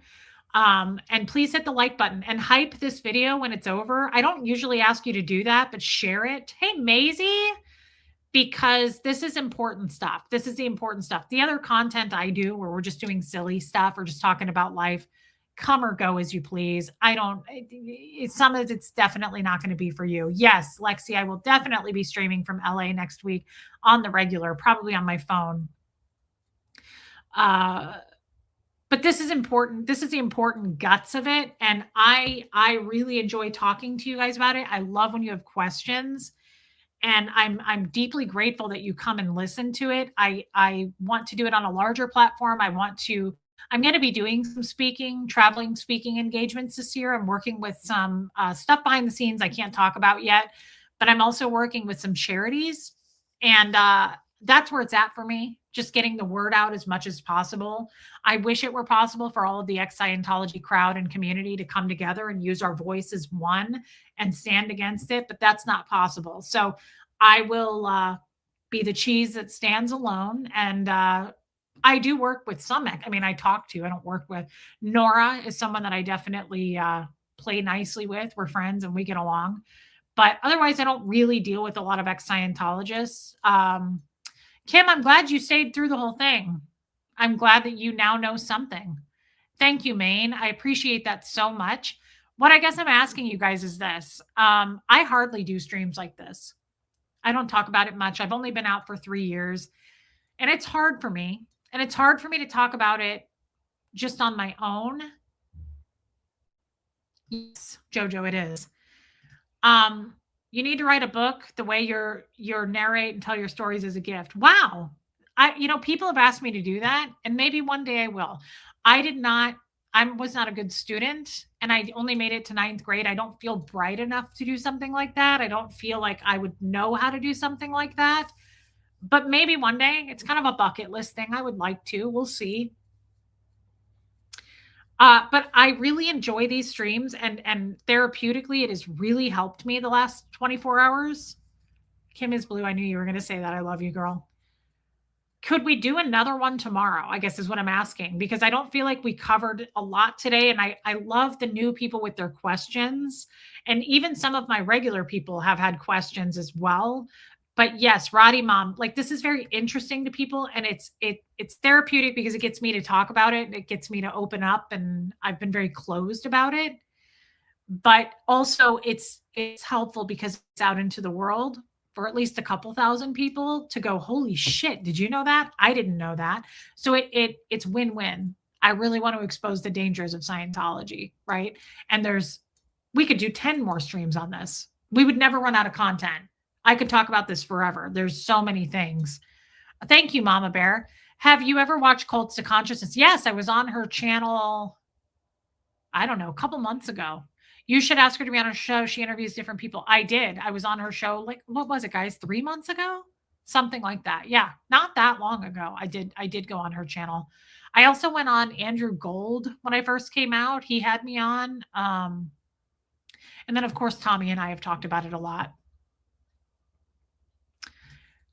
It's a book I'd definitely buy for sure. You're very smart. Never short yourself. I'm new here and enjoy the channel already. So yes, keep it going. Thank you, Maine. That means a lot coming from you. I really like you. I feel connected to you already. I don't know, but I do. And I really love your story of your mother, of the woman who raised you. If that was your mother, either way, I loved the story. So thank you. Thank you, my friend. I'm new here. Hey, Melanie. And I like it. Can you give us newbies a quick summary of your story so we can catch up? Okay, so Melanie, I did a stream yesterday for that reason. I had a bunch of people that were new last week. I have not, BT. And they said, can you do a quick story? So Melanie, it was just yesterday. It was 24 hours ago. And what was it called, mods? Yeah, we're going to do a part 2, me and Tori. And I'll see her next week. Scientologists are closed doors to most of us. That's why we don't know much about it. You guys don't even know the half of it. But yes, Melanie, yesterday's stream, I would direct you to.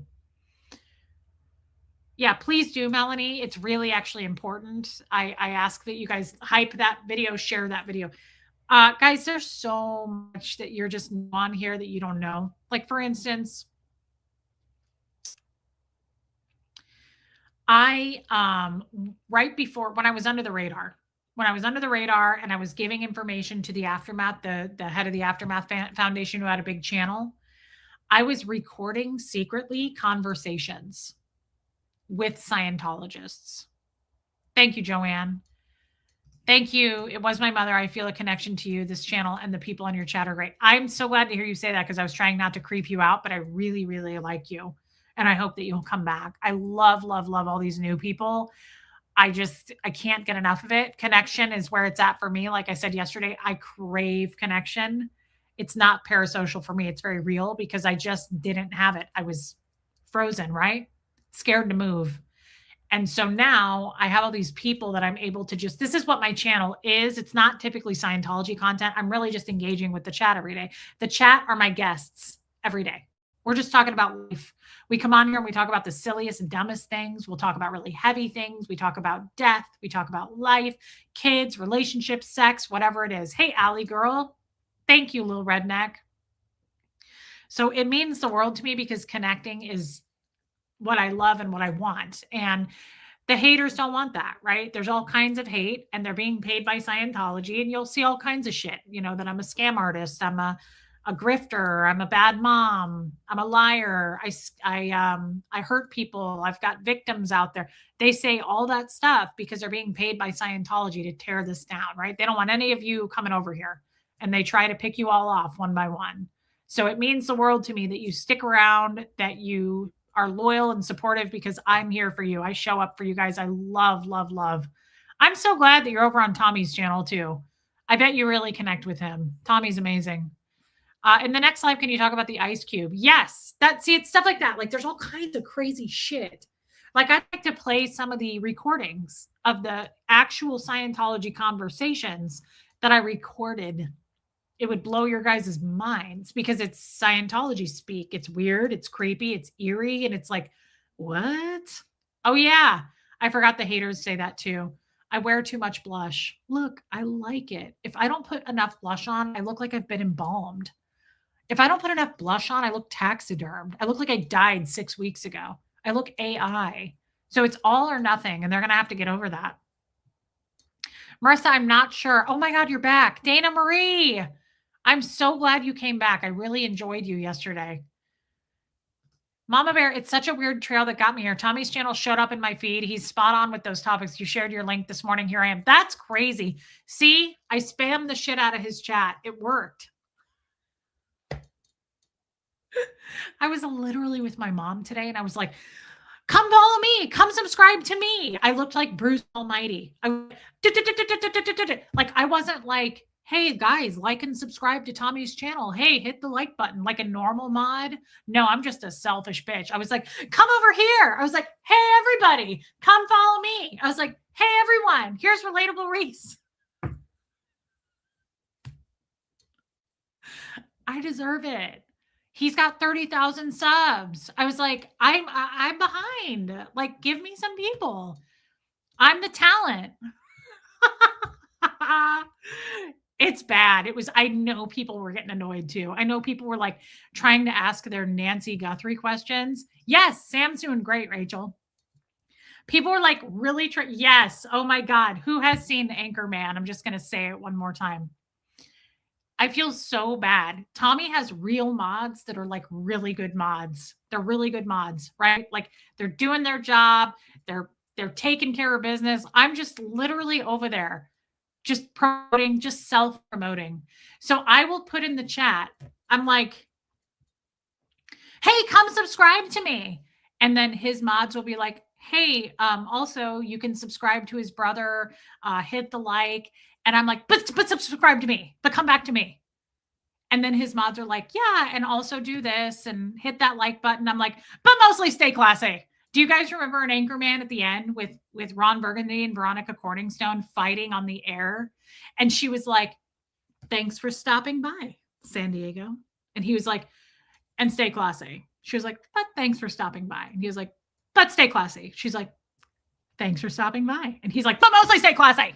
And like, it starts to just it also reminds me of that scene in Bridesmaids where she like keeps stealing the microphone back and she's like, singing and she's like, keep smiling, keep shining, know that you can always count on me for sure, that's what friends are for. And then the other girl jumps in and she's like, good times and bad times, and they're just like fighting over the microphone. That's me. I'm like this 12-year-old stunted child that never grew, and I'm like, but mostly stay classy. I'm like, follow me, subscribe, hit subscribe to Relatable Race. Like it got bad and it gets out of control. And Tommy is an enabler. I just want you to know he doesn't make it any better because he's like, yeah, babe. He's like, spam the chat. And I'm like, I'm just like, copy, paste, copy, paste, copy, paste. It's an addiction and I'm aware that I have a problem. The good news is Tommy is good at sobriety. So between the two of us, one of us is going to get sober and it's not going to be me, but I really have high hopes. Please hit subscribe. It's coming out of me like lava. Yeah. Dana Marie, I'm so glad you're here. I love these new people. It worked though. Look at you all. You're like, it worked. Yeah. Dana Marie, I'm like, copy, paste, copy, paste. Tommy's like, and updating on the Nancy Guthrie case. And I'm like, no, look over here. Come to Relatable Reese. I'm like, there's no news on the Nancy Guthrie case. Just come over here and subscribe. At least I know I have a problem. Please don't unsubscribe. Mods, quick, lock the doors. Don't let them out. Since when are we up to 18,000? So we hit 18,000 the night before last night, and I did my 1,000th video. Who knew that I had enough words to fill 1,000 videos? My mom says it to me all the time. She's like, do you think you'll ever run out of things to say, Reese? And I'm like, hi, I'm Reese. Have we met? Like, it's my trauma response, Mom. My entire personality is a trauma response. I don't think so, girl. I'm like, I'm pretty sure we're going to have content till the end of time. Hearts for all the new members. The first step is admitting it, Lapis Sky. And I'm just keep admitting it because I'm not going to do anything about it. It's like having my addiction to Chipotle. I'm like, I'm fat and I eat too much Chipotle. And Tommy's like, well, we can work on that. He's like, do you want to start doing yoga? Or he's like, we can curb, if you want to start journaling about, I'm like, no, I don't want to do anything about it. I just want to say it. Like, I just want to complain. I just want to say I have an addiction to Chipotle. And I'm not trying to, I think you misunderstood. I think that's on you. Like, I'm not trying to change anything. No, it's just that I love Chipotle. On that note, guys, Mama Bear, please hit subscribe and please don't leave me. I have serious abandonment issues. And my therapist told me recently that I have an attachment disorder. And I was like, no way. There's no way that's true. Like, I am a lone wolf.